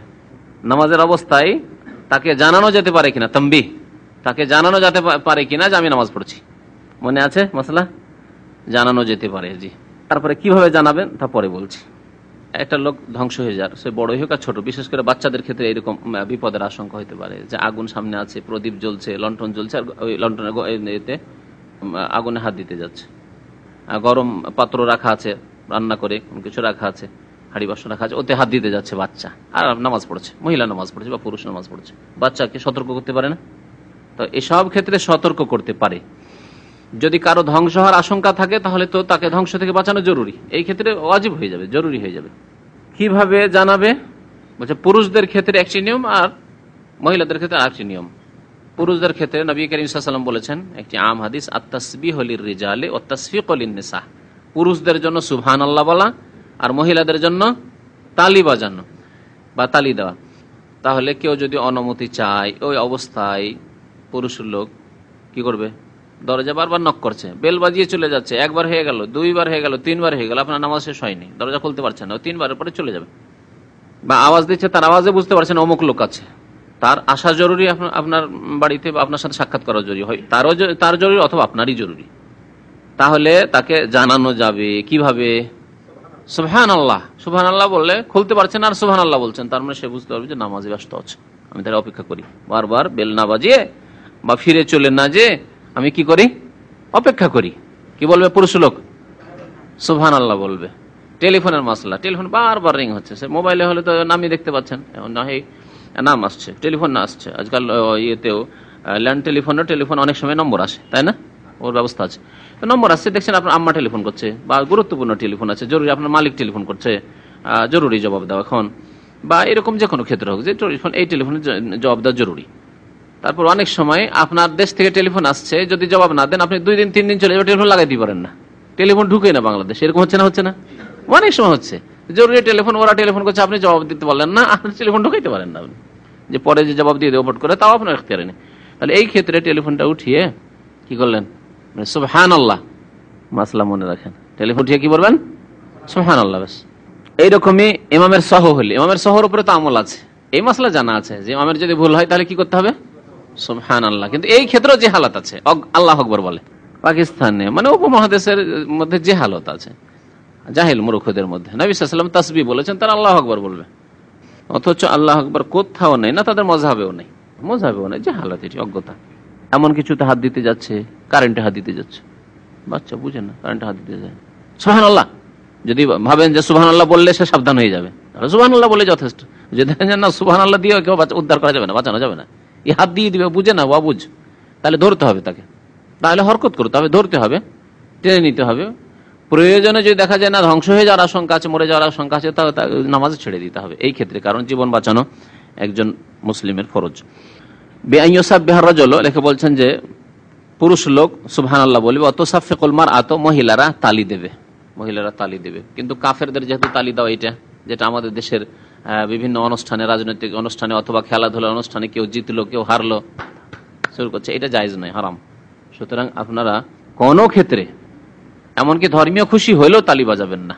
তালি বাজানো আল্লাহ রাব্বুল আলামিন এর নিন্দা করেছেন, বলেছেন এটি কাফেরদের আচরণ, কাফেরদের আদর্শ। ওমা কানা সালাতুম ইনদাল বাইতি ইল্লা মুকাআম ওয়া তাসদিয়া, কাফেরদের ইবাদত বন্দেগী হচ্ছে তালি বাজানো আর শেষ বাজানো। সুতরাং এটি জায়েজ নয়। আজকাল বহু লোকেরা এগুলি করে থাকে, মুসলমান হয়তো নামাজি, কিন্তু জাহেল, জানে না এটি জায়েজ নয়, করবেন না। এই জন্য তাদের বিরোধিতা করার জন্য কি করতে হবে? মহিলারা তালি দিবে কিভাবে? যে উল্টো হাতে দেবে, এইভাবে তালি দিবে। দলিল কি যে এইরকম ক্ষেত্রে সুবহানাল্লাহ বলে অথবা তালি দিয়ে মহিলাদের ক্ষেত্রে জানানো যাবে? লিকাউলিহি সাল্লাল্লাহু আলাইহি ওয়াসাল্লাম, কারণ নবী সাল্লাল্লাহু আলাইহি ওয়াসাল্লাম বলেছেন, ইযা নাবাকুম আমরুন, তোমাদের সামনে কোনো যদি কিছু পেশ আসে, তোমরা যদি কোনো সমস্যার সম্মুখীন হও, কোনো সমস্যার, আমরুন মানে সমস্যা, ব্যাপার, কোনো সমস্যার সম্মুখীন হও, ফালিয়াসাব্বিহির রিজালু, তাহলে পুরুষরা তাসবিহ বলবে, সুবহানাল্লাহ বলবে, ওয়ালিয়াসাফফিহিন নিসাও, আর মহিলারা তালি দেবে। তাসফিক কাফ দিয়ে আর তাসফিহ হা দিয়ে, দুটোর মানে হচ্ছে তালি দেওয়া। এই জন্য হাদিসে তো ইউসাফিহ এসছে, একই অর্থ। সাফা হাতের তলা, হাতের তলাতে মারো, হাতের তলাতে কেউ কেউ এই জন্য তাসফিহ থেকে বলেছে হাতের তলাতে এরকম মারা তো নেই, তাহলে কি করতে হবে? এইরকম অর্থ, অথবা এরকম, এই তো হাতের তলা হলে একই কথায়। মুত্তাফাকুন আলাইহি। ওয়ালা ইউকরাহু সালামু আলাল মুসাল্লি ইযা কানা ইয়ারিফু কাইফা ইয়ারুদ্দু, ওয়ালা ইউকরাহু সালামু আলাল মুসাল্লি ইযা কানা ইয়ারিফু কাইফা ইয়ারুদ্দু ওয়ালিল মুসাল্লি হিনা ইযান রাদ্দুস সালাম ফি হালিস সালাতি বিল ইশারাতি লা বিল লাফজ। এখন বলা হচ্ছে যে নামাজিকে সালাম দেওয়া আর সালামের উত্তর দেওয়া। নামাজি সালাম দেবে না, ঠিক না? তো নামাজিকে সালাম দেওয়া যাবে কিনা? যাবে। তো নামাজিকে যদি সালাম দেওয়া যায় অথচ সে আল্লাহর সাথে, আল্লাহর ইবাদত বন্দেগীতে মাশগুল আছে, তো যে লোক খাওয়া দাওয়া করছে তাকে সালাম দেওয়া যাবে? যাবে না।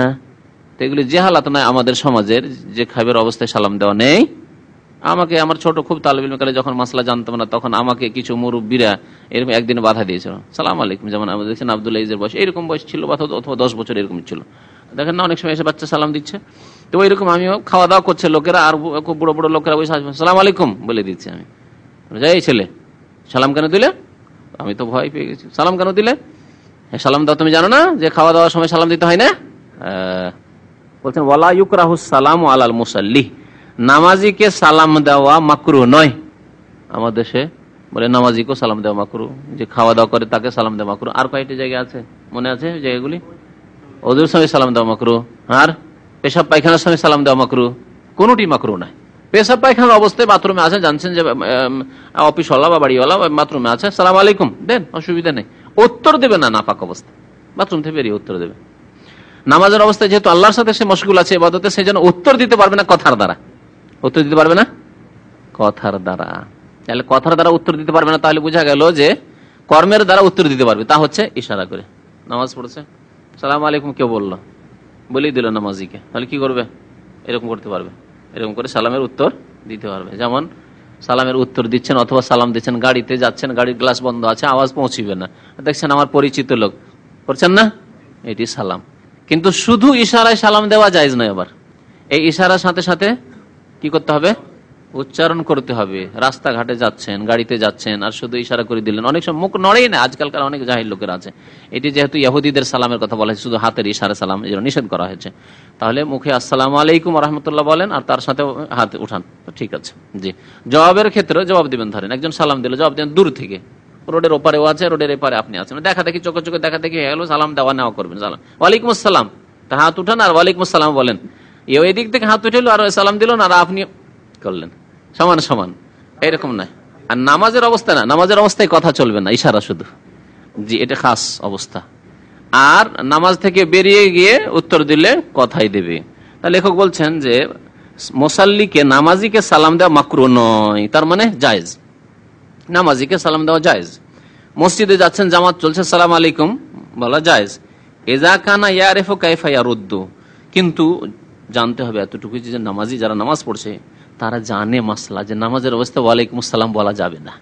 আর যদি এরকম হয় যে অনেক জাহেল মূর্খ আছে যারা জানে না, হয়তো সালাম সেনে ওয়ালাইকুম সালাম বলে দিবে, তো নামাজটা তার বাতিল হয়ে যাবে। এরকম যদি আশঙ্কা থাকে তাহলে সালাম দেবেন না।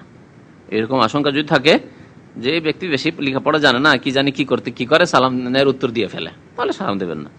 ওয়ালিল মুসাল্লি হিনাইদিন রাদ্দুস সালাম ফি হালিস সালাতে, আর মুসাল্লিও সালামের জবাব দিতে পারবে ফি হালিস সালাহ, নামাজের অবস্থায়, কিন্তু বিল ইশারা, ইশারা ইঙ্গিত করে, লা বিল লাফজ, শব্দের দ্বারা নয়। জি, উচ্চারণ করে নাই, ওয়ালাইকুম আসসালাম বলে নাই, বিল লাফজ মানে তালাফুজ, উচ্চারণ করে নাই। ফালা ইয়াকুল, সুতরাং বলবে না যে ওয়ালাইকুম আসসালাম, সালাম দিল নামাজিকে, বলবে না যে ওয়ালাইকুম আসসালাম, তাহলে ইশারাতে দেবে। ফাইন রাদ্দাহু বিল লাফজে, যদি কেউ উচ্চারণ করে সালামের জবাব দিয়ে দেয় নামাজের অবস্থায়, সালাম বললো, নামাজ পড়ছে, আর একজন লোক সালাম দিল, বললো ওয়ালাইকুম আসসালাম, তাহলে কি হবে? বলছে ফাইন রাদ্দাহু বিল লাফজে, উচ্চারণ করে যদি সালামের জবাব দেয় নামাজি ব্যক্তি, বাতালাত সালাতু, নামাজ ভঙ্গ হয়ে যাবে, বাতিল হয়ে যাবে। কেন বাতিল হবে? লিআন্নাহু খিতাবু আদমিইন, কারণ এটি হচ্ছে মানুষকে সম্বোধন করা। নামাজের অবস্থায় ওয়ালাইকুম বলে, কুম বলে খিতাব করা হচ্ছে মানুষকে সম্বোধন করা। কারণ সেই ব্যক্তি আল্লাহর সাথে কথা বলতে বলতে মানুষের সাথে কথা বলে দিল। ওয়ালাইকুম আসসালাম মানে আপনার ওপর শান্তি বর্ষিত হোক হে মাহমুদ, ও জামান ভাই আপনার ওপর শান্তি বর্ষিত হোক। তাহলে আল্লাহর সাথে কথা বললো না, এখন কি করলো? মানুষকে সম্বোধন করা শুরু করলো। আর নামাজ হচ্ছে আল্লাহর সাথে চুপি সুরে কথা বলার নাম। ইন্নাল মুসাল্লি ইযা সাল্লা, মুসাল্লি যখন নামাজ পড়ে, ইউনাজি রাব্বাহু, তখন সে রবের সাথে চুপি সুরে কথা বলে, মুনাজাত করে, মানে চুপি সুরে কথা বলে। আর এর ব্যতিক্রম যদি ঘটে তাহলে নামাজ বাতিল হয়ে যাবে। কেউ যদি বলে আমরা তো নামাজে সম্বোধন করছি মানুষকে, কোন জায়গায়? আত্তাহাতে। কাকে? রাসূলুল্লাহ সাল্লাল্লাহু আলাইহি ওয়াসাল্লামকে। আসসালামু আলাইকা আইয়ুহান নাবিয়্যু, সালাম বর্ষিত হোক আপনার উপর। আপনার উপর কা? এখানে বলেন ওয়ালাইকুম আসসালাম, মানুষকে, অন্য মানুষকে বলেন। ওখানে রাসূলুল্লাহ সাল্লাল্লাহু আলাইহি ওয়াসাল্লাম বলছেন আসসালামু আলাইকা আইয়ুহান নাবিয়্যু, হে নবী আপনার উপর সালাম বর্ষিত হোক। নবীকে তো সম্বোধন করলেন, এটা তো মানুষকে খেতাব করা নয়। তাহলে এর জবাব এখানে কেন নামাজ বাতিল হয় না? কারণ নবী করিম সাল্লাল্লাহু আলাইহি ওয়াসাল্লাম এইভাবে সাহাবায়ে কেরামদেরকে বলেছেন যে তোমাদেরকে এইভাবে নবীকে সালাম পেশ করতে হবে। আল্লাহ তোমাদের উপর সালাম পেশ করা ফরজ করেছে নামাজের অবস্থায়, এটি নামাজের রুকন। আর তার বাস্তব আমল হচ্ছে এইরকম করে যে তোমরা বলবে আসসালামু আলাইকা আইয়ুহান নাবিয়্যু ওয়া রাহমাতুল্লাহি ওয়া বারাকাতুহু। জি, ওয়ালাহু তাখিরুর রাদ্দ ইলা মা বাদাস সালাম। আর নামাজি ব্যক্তি যদি মনে করে যে না আমি ইশারাতে আমি সালামের জবাব দেব না, আমি কথার দ্বারাই সালামের জবাব দেব নামাজ থেকে বেরিয়ে, নামাজ শেষ করে, তাহলে এটিও তার জন্য জায়েজ। এর জন্য বিলম্বের জন্য সে গুনাহগার হবে না, বরং বিলম্ব করতে পারে। ওয়ালাহু তাখিরুর রাদ্দে, রাদ মানে জবাব দেওয়া, জবাব দেওয়াকে বিলম্ব করতে পারে সেই ব্যক্তি ইলা মা বাদাস সালাম, সালাম ফিরার পর পর্যন্ত। সালাম যখন ফিরা হলো তখন বলে ওয়ালাইকুম আসসালাম। বলছেন ওয়ায়াজুজু লিল মুসাল্লি আন ইয়াকরা ইদ্দাতা সুওয়ারিন ফি রাকাতিন ওয়াহিদা, নামাজের জন্য এই জায়েজ যে এক রাকাতে একাধিক সূরা পাঠ করবে, এক রাকাতে একাধিক সূরা, সূরা ফাতিহার পরে পাঠ করবে। লিমাফিস সাহি, কারণ বুখারী শরীফে রয়েছে আন্না নবী সাল্লাল্লাহু আলাইহি ওয়াসাল্লাম, নবী সাল্লাল্লাহু আলাইহি ওয়াসাল্লাম কারা ফি রাকাতিন, এক রাকাতে পড়লেন, মিন কিয়ামিহি, দাঁড়িয়ে, বিল বাকারা, সূরা বাকারা, নিসা এবং আলে ইমরান, এই তিনটি সূরা পড়লেন। এক রাকাতে একাধিক সূরার মাসলা হইল, তাই না? এর উল্টো হচ্ছে প্রথম রাকাতে আপনি পড়লেন লিইলাফি কুরাইশ, আর দ্বিতীয় রাকাতে আপনি পড়লেন ওয়াত্তিন ওয়াজ-জাইতুন, অথবা আলাম তারা তার আগে আছে, পরের রাকাতে পড়লেন। জায়েজ না জায়েজ নয়? আমাদের দেশের মযহাবী ভাইরা বলছে যে না, জায়েজ নয়। এই ভুলটা ভেঙে দেওয়ার জন্য আবার মাসলাটা আমি স্মরণ হলো যে না, এটা তাম্বি করা জরুরি। তারা বলছে জায়েজ নয়, মাসলা শুনে রাখেন, নামাজ বাতিল হবে। জায়েজ নয়, নামাজ বাতিল হয়ে যাবে, নামাজ বাতিল হয়ে যাবে তাদের কাছে। দলিল কইছে তুমি কোরআনের তরতিবের খেলাফ করলে, কোরআনের তরতিবের খেলাফ করলে, আর কোনো দলিল নেই, এটাই কথা। এর উত্তর কি দেওয়া যাবে? এর উত্তর নবী সাল্লাল্লাহু আলাইহি সাল্লামের আমলে আছে যে নবী সাল্লাল্লাহু আলাইহি সাল্লাম প্রথম সূরা আলে ইমরান, তারপরে সূরা বাকারা, অথবা নিসা, তারপরে আলে ইমরান, এইরকম করে পড়েছেন। জি, নাসাই শরীফে, আবু দাউদ, এই হাদিসগুলি আছে। কথা হচ্ছে একাধিক রাকাত হলে তারতিবের খেলাফ করা প্রথম কথা নবী সাল্লাল্লাহু আলাইহি ওয়াসাল্লাম থেকে প্রমাণ আছে। আর তারা যে বলেছে যে তরতিব খেয়াল রাখা জরুরি, আর এই ব্যক্তি প্রথম রাকাতে শেষের সূরাগুলি পড়লো আর দ্বিতীয় রাকাতে আবার আগের সূরাগুলি পড়ছে, এটা তরতিবের খেলাফ করে দিল, সেজন্য নামাজ বাতিল হবে, কথাটি ভুল। কারণ এই তরতিব আল্লাহর পক্ষ থেকেও নয়, রাসূলুল্লাহ সাল্লাল্লাহু আলাইহি ওয়াসাল্লামের পক্ষ থেকেও নয়, সুতরাং শরীয়তের তরতিব এইটি নয়। তবে এই তরতিব হয়েছে পরে সাহাবায়ে কেরামদের যুগে। উসমান রাদিয়াল্লাহু তাআলা যখন মুসহাফ তৈরি করেছেন, তখন এই তরতিবে মুসহাফে উসমানী তৈরি হয়েছে।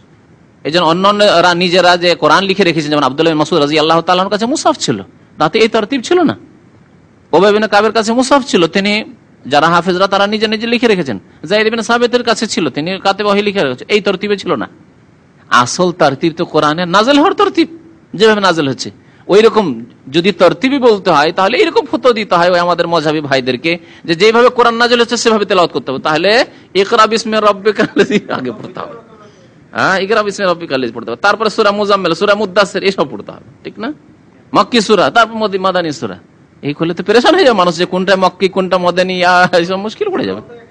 তো কথা হচ্ছে যে তরতিব যেহেতু আল্লাহ এবং রাসূলের পক্ষ থেকে নয়, সেই জন্য তরতিবের খেয়াল রাখা জরুরি নয়। তবে তরতিবের খেয়াল রাখা যদি মুস্তাহাব বলে ভালো, যে সাহাবায়ে কেরামরা যখন তরতিব দিয়েছেন এইভাবে, তখন ওই তরতিব, আর কোরআনে কারীমের তরতিব এরকম আছে, এইরকম খেয়াল রেখে যদি পড়ে তো মুস্তাহাব, উত্তম। উত্তমের ফতোয়া দেন, অসুবিধা নেই, কিন্তু ওয়াজিব আর না করলে নামাজ হবে না, ফতোয়া একবারে ডাহা ভুল, এরকম ফতোয়া দেবেন না আর শুনবেন না। তারপরে নবী সাল্লাল্লাহু আলাইহি ওয়াসাল্লাম যদি এই তরতিবে পড়ে থাকেন, বাকারা, নিসা, আলে ইমরান, তাহলে নবী সাল্লাল্লাহু আলাইহি ওয়াসাল্লামের যুগে তো এরকম তরতিব ছিল না, নবী সাল্লাল্লাহু আলাইহি ওয়াসাল্লাম এরকম তরতিব দেননি। কিন্তু আয়াতের তরতিবগুলি, আরেকটি কথা আরো বলি, আয়াতের তরতিবগুলি নবী সাল্লাল্লাহু আলাইহি ওয়াসাল্লাম নিজে করিয়েছেন। আয়াতের বিন্যাস নবী সাল্লাল্লাহু আলাইহি ওয়াসাল্লাম করিয়েছেন। অর্থাৎ সূরা বাকারায় ধরেন কতটি আয়াত আছে? 286। এই যে তরতিব আছে, সেই তরতিব নবী সাল্লাল্লাহু আলাইহি ওয়াসাল্লামের পক্ষ থেকে। তাহলে আপনি এইরকম করবেন যে আল্লাহু লা ইলাহা ইল্লা হুয়াল হাইয়ুল কাইয়ুম লা তাখুযুহু সিনাতুন ওয়ালা নাওম, আগে পড়ে নিলেন প্রথম রাকাতে, আর দ্বিতীয় রাকাতে পড়বেন আপনি, মনে করেন খাতামাল্লাহু আলা কুলুবিহিম ওয়া আলা সামইহিম ওয়া আলা আবসারিহিম গিশাওয়া ওয়া লাহুম আযাবুন আযীম, না, চলবে না, জায়েজ নয়। বুঝতে পারা গেছে? সূরার তরতিব জরুরি নয়, কিন্তু আয়াতের তরতিব অবশ্যই জরুরি, কারণ নবী সাল্লাল্লাহু আলাইহি ওয়াসাল্লাম স্বয়ং এই বিন্যাস দিয়েছেন এই আয়াতের তরতিবে।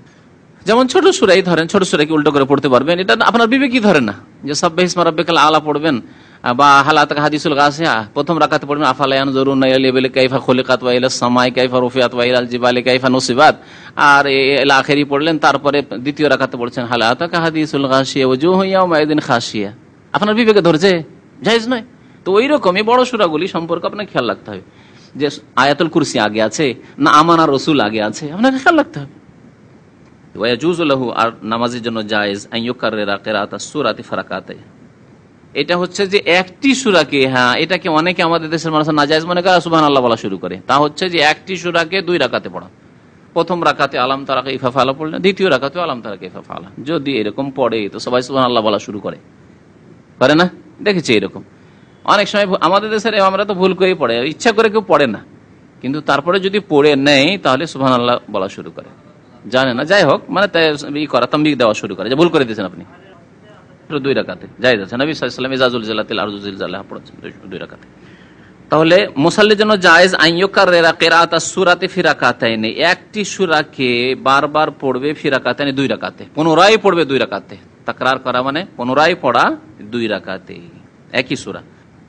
ওয়া আন ইউকাসসিমাস সূরাতাল ওয়াহিদাতা বাইনা রাকাতাইন, আর এক সূরাকে ভাগ করে পড়বে 2 রাকাতে, এটিও জায়েজ। আধা আধি করে কিছু অংশ পড়লেন প্রথম রাকাতে, কিছু অংশ পড়লেন দ্বিতীয় রাকাতে, বিশেষ করে বড় সূরা যেগুলি। ওয়ায়াজুজু লাহু কিরাআতু আওয়াখিরিস সুওয়ারি ওয়া আওসাতিহা। আরেকটি মাসলা হচ্ছে যে সূরা বড়, সূরার মধ্য থেকে শুরু করলেন, সূরার শেষ থেকে শুরু করলেন, দিয়ে পড়লেন, চলবে না? চলবে না। মধ্যখান থেকে যেমন খাতামাল্লাহু আলা কুলুবিহিম থেকে শুরু করলেন, ওয়া মিনান নাসি মান ইয়াকুলু আমান্না বিল্লাহ আল্লাহু লা ইলাহা ইল্লা হুয়াল হাইয়ুল কাইয়ুম, এগুলো মধ্য সূরা, ওয়াসাত, মধ্যখান থেকে শুরু করলেন। আলিফ লাম মিম থেকেও শুরু করলেন না, আর শেষ দিক থেকে না, মধ্যখানে এগুলি। আর তারপরে মধ্যে কিছু আয়াত পড়ে আপনি আল্লাহু আকবার রাকাত শেষ করলেন, কেরাত শেষ করে দিলেন। আর শেষ দিক থেকে যেমন আপনি লিল্লাহি মা ফিস সামাওয়াত শুরু করলেন, অথবা আমানার রাসূল থেকে শুরু করলেন, লা ইউকাল্লিফুল্লাহু নাফসান ইল্লা উসআহা থেকে শুরু করলেন, শেষ আয়াত পড়লেন বা শেষের দিকের আয়াতগুলি পড়লেন। এই সবগুলি কি জায়েজ কিনা? জায়েজ।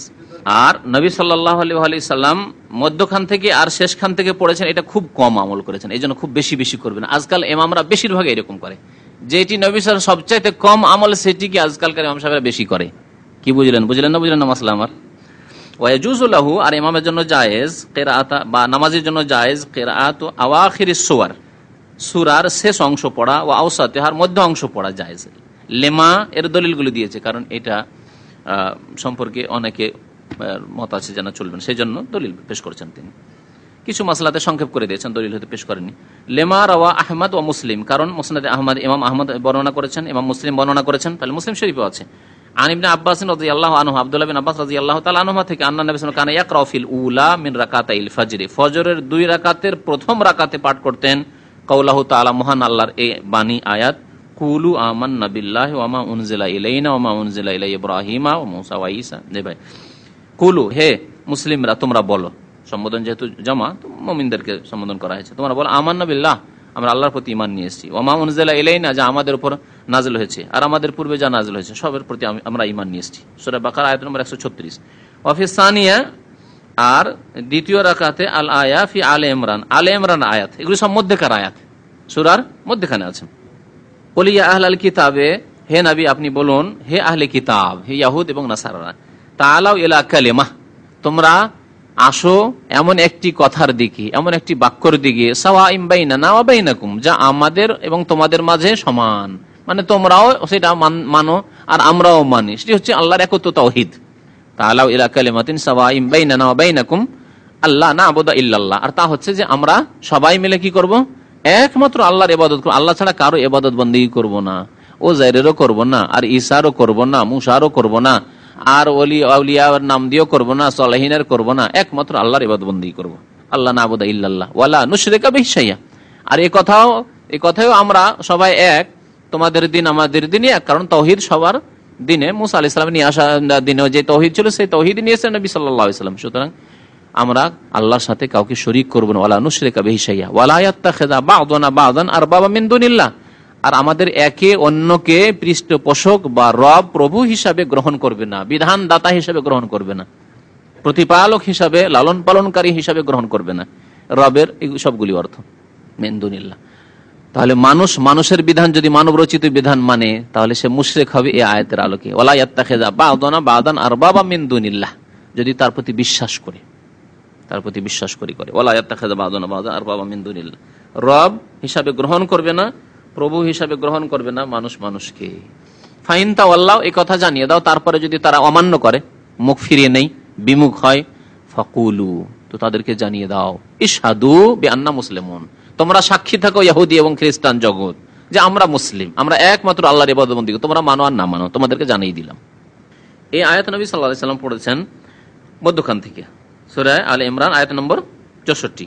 ওয়ালি উমুমি কওলিহি তাআলা, আর মহান আল্লাহ রাব্বুল আলামিনের আম আদেশ রয়েছে, সেটি হচ্ছে যে তোমার যেটা সহজ সেটা পড়ো, ফাকরাউ মা তায়াসসারা মিনাল কোরআন, কোরআন থেকে যা সহজ সাধ্য হয়, তোমার যেটি ভালোভাবে মুখস্থ আছে সেটাই কি করো, নামাজে পড়ো।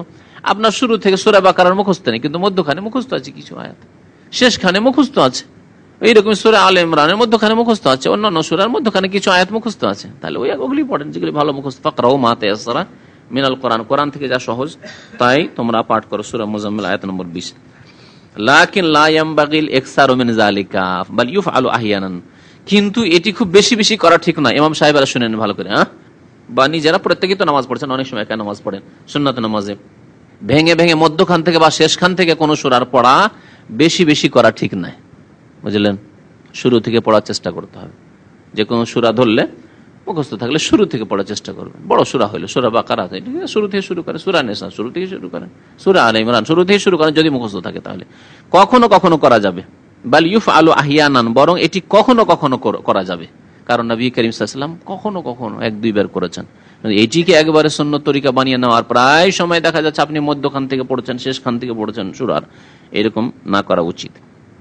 আরেকটি মাসলা মুস্তাহাব অথবা জায়েজ, মুস্তাহাব বলা যেতে পারে এই ক্ষেত্রে মুসাল্লির জন্য যখন এমন আয়াত আসবে যাতে আল্লাহর আযাবের কথা উল্লেখ করা হয়েছে, তখন আল্লাহর কাছে আযাব থেকে আশ্রয় গ্রহণ করা। কোরআনের আয়াত হলো কুল নারু জাহান্নাম আশাদ্দু হাররান, হে নবী আপনি বলে দেন যে জাহান্নামের আগুন হচ্ছে অত্যন্ত উত্তপ্ত। তখন আপনি বলেন আল্লাহুম্মা ইন্নী আউযু বিকা মিনান নার। নামাজের অবস্থায় আয়াত শেষ হতেই আপনি আল্লাহর কাছে আশ্রয় গ্রহণ করেন, জি আশ্রয় কামনা করেন, পানা চান। এইরকমই যখন আল্লাহর নিয়ামতের আয়াত আসবে, যে কোনো নিয়ামত, দুনিয়ার হোক আখিরাতের নিয়ামত হোক, তখন তা আপনি কি করতে পারবেন, চাইতে পারবেন। ইন্নাল্লাযীনা আমানু ওয়া আমিলুস সালিহাতি কানাত লাহুম জান্নাতুল ফিরদাউস নুজুলা, তখন বলেন আল্লাহুম্মা ইন্নী আসআলুকাল জান্নাহ, আল্লাহুম্মা ইন্নী আসআলুকাল জান্নাতাল ফিরদাউস বলতে পারবেন। তবে যেখানে ফিতনা হওয়ার আশঙ্কা আছে, জাহের মূর্খ সমাজ আর ইমাম সাহেব যদি মধ্যখানে আয়াত থেকে থেমে যদি আল্লাহুম্মা ইন্নী আসআলুকাল জান্নাতাল ফিরদাউস করতে শুরু করে, বলে কি করতে লাগলো রে, সুবহানাল্লাহ আল্লাহু আকবার বলা শুরু করে দিবে। জি হ্যাঁ হ্যাঁ, শুধু রমজানে না, সব নামাজে আযাবের আয়াত আসলে আল্লাহর কাছে আযাব থেকে আশ্রয় কামনা করা, আল্লাহর নিয়ামতের আয়াত আসলে নিয়ামত চাওয়া, আর যদি নবী সাল্লাল্লাহু আলাইহি ওয়াসাল্লামের নাম আসে তাহলে দুরূদ পড়ে দেওয়া, সব জায়েজ আছে। ওয়ালিল মুসাল্লি, আর নামাজের জন্য জায়েজ আইয়াস্তাইযা ইনদা কিরাআতি আয়াতিন, এমন আয়াত তেলাওয়াতের সময় ফিহা যিকরু আযাবিন, যাতে আযাবের কথা উল্লেখিত হয়েছে সেই সময় আল্লাহর পানাহ কামনা করবে, আশ্রয় কামনা করবে আল্লাহর কাছে, এটি জায়েজ। ওয়া আইয়াসআল আল্লাহ ইনদা কিরাআতি আয়াতিন ফিহা যিকরু রাহমা, আর আল্লাহর কাছে চাইবে এমন আয়াত পড়ার সময় যেই জায়গায় কি রয়েছে যিকরু রাহমা, রহমতের, আল্লাহর রহমতের কথা উল্লেখ। ইন্না রাহমাতাল্লাহি করিবুম মিনাল মুহসিনিন ওয়া রাহমাতি ওয়াসিআত কুল্লা শাই, তখন আপনি বলবেন আল্লাহুম্মা ইন্নী আসআলুকা রাহমাতাক, বলেন, অসুবিধা নেই। ওয়ালাহু আন ইউসাল্লি আলা নবী সাল্লাল্লাহু আলাইহি ওয়াসাল্লাম, আর মুসাল্লির জন্য জায়েজ নবী সাল্লাল্লাহু আলাইহি ওয়াসাল্লামের উপর দুরূদ পেশ করবে ইনদা কিরাআতি যিকরিহি, যখন নবী সাল্লাল্লাহু আলাইহি ওয়াসাল্লামের উল্লেখ এসেছে কোরআনে কারীমে। মা কানা মুহাম্মাদুন আবা আহাদি মির রিজালিকুম, বলেন সাল্লাল্লাহু আলাইহি ওয়াসাল্লাম, নিজে পড়ছেন অথবা পেছনে আছেন সাল্লাল্লাহু আলাইহি ওয়াসাল্লাম বলতে পারবেন। আচ্ছা, দুরূদ কেন পড়তে পারবেন? নবীর নাম আসলে কোরআনে কারীমে, আর আপনি কেন দুরূদ পড়তে পারবেন? বলছেন লি তাআক্কুদিস সালাতি আলাইহি ইনদা যিকরিহি, কারণ বহু হাদিসে নবী সাল্লাল্লাহু আলাইহি ওয়াসাল্লামের নাম উল্লেখ হলেই কি বলা হয়েছে, দুরূদ পেশ করার তাকিদ করা হয়েছে। জি, আল বাখিল আল্লাযী যুকিরতু ইনদাহু ফালাম ইউসাল্লি আলাইহি, ওই ব্যক্তি সবচেয়ে বড় কৃপণ যার সামনে আমার জিকির, আসলে আমার কথা উল্লেখ করা হলো অথচ দুরূদ পাঠ করলো না। আপনার সামনে তো এলো আল্লাহর নবীর নাম, আপনি যে দুরূদ পাঠ করলেন না, তাকিদ আইলো না। মান সাল্লা আলাইহি ওয়াহিদান সাল্লাল্লাহু বিহি আশারান, এইভাবে বহু হাদিস রয়েছে নবী সাল্লাল্লাহু আলাইহি ওয়াসাল্লামের। হাযিহি জুমলাতুম মিনাল উমুর আল্লাতী ইউস্তাহাব্বু লাকা আও ইউবাহু লাকা ফিলুহা হালাস সালাতে। লেখক বলছেন যে এই কয়েকটি বিষয়, জুমলাতুন মানে কয়েকটি বিষয়, জুমলাতুম মিনাল উমুর, এই কয়েকটি বিষয় উল্লেখ করা হলো আল্লাতী ইউস্তাহাব্বু লাকা, যা আপনার জন্য মুস্তাহাব করা ভালো, আও ইউবাহু লাকা বা আপনার জন্য জায়েজ, ফিলুহা সেসব কাজগুলি করা নামাজের অবস্থায়, নামাজের অবস্থায় এই কাজগুলি করতে পারবেন বা এই কথাগুলি বলতে পারবেন। আর আরাদনাহা আলাইকা, আপনার সামনে পরিবেশন করলাম, পেশ করলাম, রাজা আন তাস্তাফিদা মিনহা, এই আশা নিয়ে যে আপনি এর দ্বারা উপকৃত হবেন, ওয়া তা'মালু বিহা, এবং এর উপর আমল করতে, আমালা বিহা, এর উপর আমল করবেন, হাত্তা তাকুনা আলা বাসীরাতি মিন দীনিক, যাতে করে আপনি এগুলি শিখে দ্বীন সম্পর্কে সজাগ থাকেন, আপনি দ্বীন সম্পর্কে আপনার কাছে ভালো জ্ঞান থাকে, সজাগ থাকেন, জেনে শুনে আপনি আমল করেন, না জেনে আমল করবেন। এটি হবে কেমন, যেমন আমের গাছে, ফলের গাছে ঢেলা মারার মতো, ঢেলা মারলেন, পড়লো নাই পড়লো না পড়লো, তো ওইরকম ঢেলা মারা ইবাদত করবেন না, ইবাদত করবেন জেনে শুনে যে হ্যাঁ আমি ঠিক করে নিশানায় মারতে পেরেছি। ওয়া নাসআলুল্লাহ লানা ওয়া লাকাল মাজিদ মিনাল ইলমিন নাফি ওয়াল আমালিস সালিহ, আল্লাহর কাছে কামনা করি আমার জন্য, আমাদের জন্য, আপনার জন্য আরো অতিরিক্ত অধিক উপকারী ইলম এবং নেক আমল। আল্লাহ রাব্বুল আলামিন রাসূল সাল্লাল্লাহু আলাইহি ওয়াসাল্লাম উপকারী ইলমের জন্য দোয়া করতে বলেছেন, যে কোনো ইলমের জন্য নয়, কারণ অনেক ইলম আছে যা ক্ষতি সাধন করে, সুতরাং উপকারী ইলম চাইতে হবে, আল্লাহুম্মা ইন্নী আসআলুকা ইলমান নাফিয়া। আর আমল সব আমল না, খারাপ আমল না, আমল চাইতে হবে কি, আমলে সালেহ। আর আমলে সালেহ হচ্ছে, সৎ আমল হচ্ছে যা আল্লাহর জন্য করা হয় আর যা রাসূলুল্লাহ সাল্লাল্লাহু আলাইহি ওয়াসাল্লামের তরিকায় করা হয়, এইরকম আমল হইতে হবে। খেয়াল খুশি আপনি ভালো কাজ মনে করে করলেন অথচ বিদআতি কাজ করলেন, তা নয়। ওয়ালা ইউলাম আন্নাস সালাতা ইবাদাতুন আযীমা, আর জেনে রাখা উচিত যে নামাজ হচ্ছে মহান ইবাদত। নামাজ হচ্ছে কি? মহান আজিম ইবাদত। আর আমাদের দেশের এক শ্রেণীর লোকেরা যারা রাজনৈতিক ব্যাখ্যা করেছে ইসলামের, তারা বলছে যে সবচাইতে বড় ইবাদত ইবাদতে কুবরা। তার কিতাবে লিখেছে সবচেয়ে বড় ইবাদত বা ইবাদতে কুবরা হচ্ছে কি? হুকুমতে ইলাহি ইকামতে দিন, হুকুমতে ইলাহি কায়েম করা, মানে পার্লামেন্ট দখল করা। জি, গদিতে পৌঁছা। তো গদিতে পৌঁছে গেলে বড় ইবাদত করতে পারলো। আর নামাজ রোজা এগুলি হচ্ছে ট্রেনিং কোর্স। নামাজ রোজা হজ জাকাত ট্রেনিং কোর্স করে বড় ইবাদত পর্যন্ত পৌঁছিতে হবে। এগুলি সব ওয়াসাইল, মাধ্যম। এই মাধ্যম দিয়ে গিয়ে গায়াত মানে টার্গেটে পৌঁছা। টার্গেট হচ্ছে পার্লামেন্ট। তাহলে মসজিদ তৈরি করা, মসজিদ সুন্দর করা, মসজিদে নামাজ পড়া, মসজিদ আবাদ করা, মাদ্রাসা, ইসলামিক শিক্ষা, এই সবগুলি হচ্ছে মাধ্যম ইবাদত। আর টার্গেট ইবাদত হচ্ছে জি গদিতে পৌঁছা। আর এই টার্গেটে পৌঁছার জন্য এমন তাড়াহুড়া লাগাইলো যে যিনি এই কথা এই ব্যাখ্যা করলেন ইসলামের, তার কথাই অমান্য করলো। তিনি যে কাজটি কুফরি বললেন, বলছে আর সবুর করা যাচ্ছে না, আর ধৈর্য ধরা যাচ্ছে না, আর কতদিন ধৈর্য ধরবো? আপনিও মরে গেলেন এই অবস্থায়, হুকুমত এলাহি কায়েম করতে পারলেন, আর আমরা এরকম অবস্থায় মরে যাব। আর আপনি গণতন্ত্রকে কুফরি ফতোয়া দিয়ে রেখে দিলেন। না না, আপনার এই ফতোয়া আর মানছি না, আপনারা তকলিদ করছি না, এখন আমরা মুজতাহিদ। সুতরাং ইউরোপিয়ান আর আমেরিকান গণতন্ত্রই হচ্ছে ইসলাম, আর এর মাধ্যমে আমরা তাড়াতাড়ি করে ফল খাবো। এই ফল খেতে শুরু করলো, আর পার্লামেন্টে তারা পৌঁছে গেল। কথা বুঝতে পারছেন না? পারছেন না? এই হয়েছে বর্তমান এই জামাতটির অবস্থা। লা ইয়াজুজু আন ইউফআলা আও ইউকালা ফিহা ইল্লা ফি হুদুদিশ শারআ আল ওয়ারিদ আন রাসূলিল্লাহ সাল্লাল্লাহু আলাইহি ওয়াসাল্লাম বলছেন যে নামাজ যেহেতু একটি মহান ইবাদত, সুতরাং নামাজে এমন কিছু করা বা এমন কিছু বলা জায়েজ নয় যা শরীয়তের সীমানার বাইরে। শরীয়তের সীমানায় যা আছে, মানে যতটা অনুমতি আছে করার তাই করতে পারবেন, যতটা অনুমতি আছে বলার নামাজের অবস্থায় তাই বলতে পারবেন। আর যা প্রমাণিত আলওয়ারে, যা প্রমাণিত রাসূলুল্লাহ সাল্লাল্লাহু আলাইহি ওয়াসাল্লাম থেকে, ফাআলাইকা বিল ইহতিমামি বিহা, সুতরাং আপনি এই ক্ষেত্রে গুরুত্ব আরোপ করুন। ও মারিফাতে মা ইউকাম্মিলুহা, এবং সেসব বস্তু জানুন, সেসব জিনিস জানুন যা নামাজকে পূর্ণতা দান করে। ওমা ইউনকিসুহা, নামাজে ঘাটতি সৃষ্টি করে, নামাজে ত্রুটি পয়দা করে, সেসব জিনিসকে জানুন এবং সেগুলি থেকে বেঁচে থাকেন। হাত্তা তুআদ্দিহা আলাল ওয়াজহিল আকমাল, যাতে করে নামাজকে সুন্দর রূপে, পূর্ণাঙ্গ রূপে আপনি আদায় করতে পারেন। আল্লাহ যেন আমাদেরকে তৌফিক দান করেন। আমিন ইয়া রাব্বাল আলামিন। সাল্লাল্লাহু আলা নবিয়িনা মুহাম্মদ ওয়া আলা আলিহি ওয়া